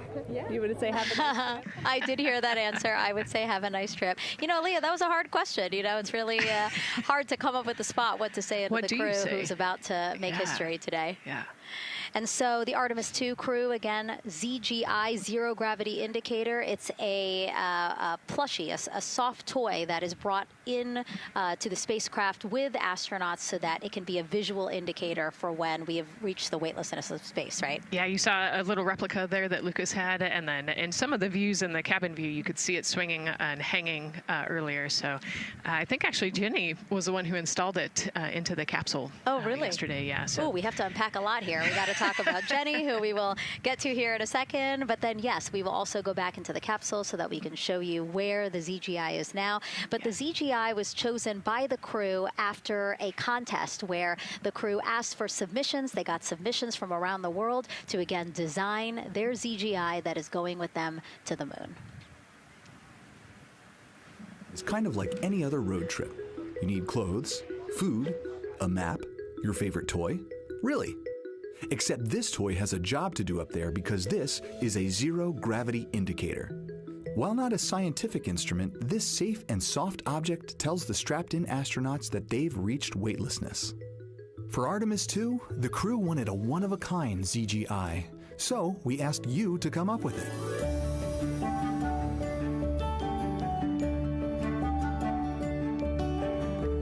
Thanks everyone for sending in your entries from around the world. Over 2,600 of you submitted.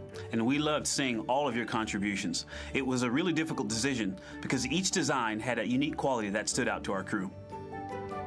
In the end, we were able to narrow it down to a top 5 from Finland, Canada, Peru, and 2 from the United States, Kansas and California. In the end, we went with one called Rise. It was a design inspired by the Earthrise photo taken on Apollo 8, which is very special to our crew.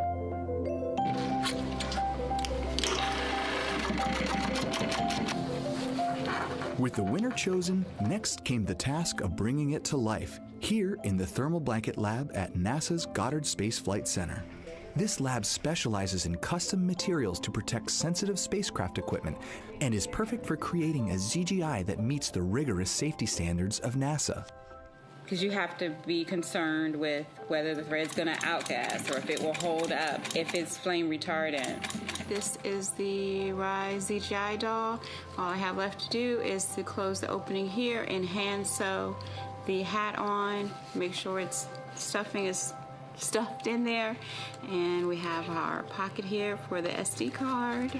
And on that tiny SD card will be millions of names submitted to virtually join the crew aboard Orion.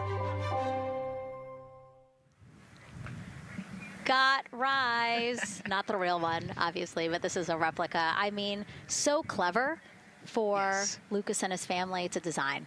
Yeah, I love that he replicated the famous picture that we all love of Earthrise, and then I love that the bill represents the space in between the moon and Earth. It's just such a cute and wonderful way to represent this mission. Yeah, and again, Earthrise, very important to this crew. It harkens back to the picture that was taken by the Apollo 8 crew where they saw Earthrise, and so very appropriate since, again, now here we are going to see Earthrise again with this mission. Yep. So yeah, so this is little Rise here. And then you heard in that video that there is an SD card that is zipped inside with the real ZGI with the crew. So get this, more than 5 million people submitted their names as part of NASA's Send Your Name to Space campaign. And actually, Christina said that her niece and nephew's names are inside that SD card. How cool is that? Her nieces and nephews are going to go with her. Yeah. Love this. Love that people are engaging in such a cool way. And actually, if we take a look back inside of Orion, we can actually see the actual ZGI inside with the crew. As we said, the purpose of a zero gravity indicator is to show when we've reached the weightlessness of space. Now, I know that it's probably dark in there because, as we said, the crew decided to just dim it a little bit for them. But here again, as we see, Reed on your left, Victor on your right. Below Victor, or next to Victor, again, because they're on their back, it's a little weird. It's a little hard to explain their orientation. But between basically Victor and Christina is where Jenny Gibbons has placed the zero gravity indicator. And Jenny, who, again, Nicole just brought up, Jenny is one of the backup crew members. So we mentioned how Andre is the backup crew member for the NASA astronauts. Jenny is the backup crew member for Jeremy. Yeah, Jenny's one of our Canadian astronauts, and yeah, so she's been also helping with preparations for today and helping get the White Room ready, get the capsule ready, and she's actually going to be a Capcom for Artemis II as well. Yeah, she's from Calgary, Alberta, completed astronaut training in 2020, mechanical engineer, combustion scientist, and actually before becoming an astronaut, she was an assistant professor. So again, another very well-accomplished person on the team. And I know the Artemis II crew has really enjoyed working alongside both Andre and Jenny. Yeah, actually, Jenny was our EVQ mentor when I went through our ASCANner initial training, so she helped us with all of our spacewalk training, which was kind of cool as well. Okay, and there we have Andre again, number 2, with the rest of the closeout crew team there. Why don't we get another check with Daryl and see how the launch countdown is going?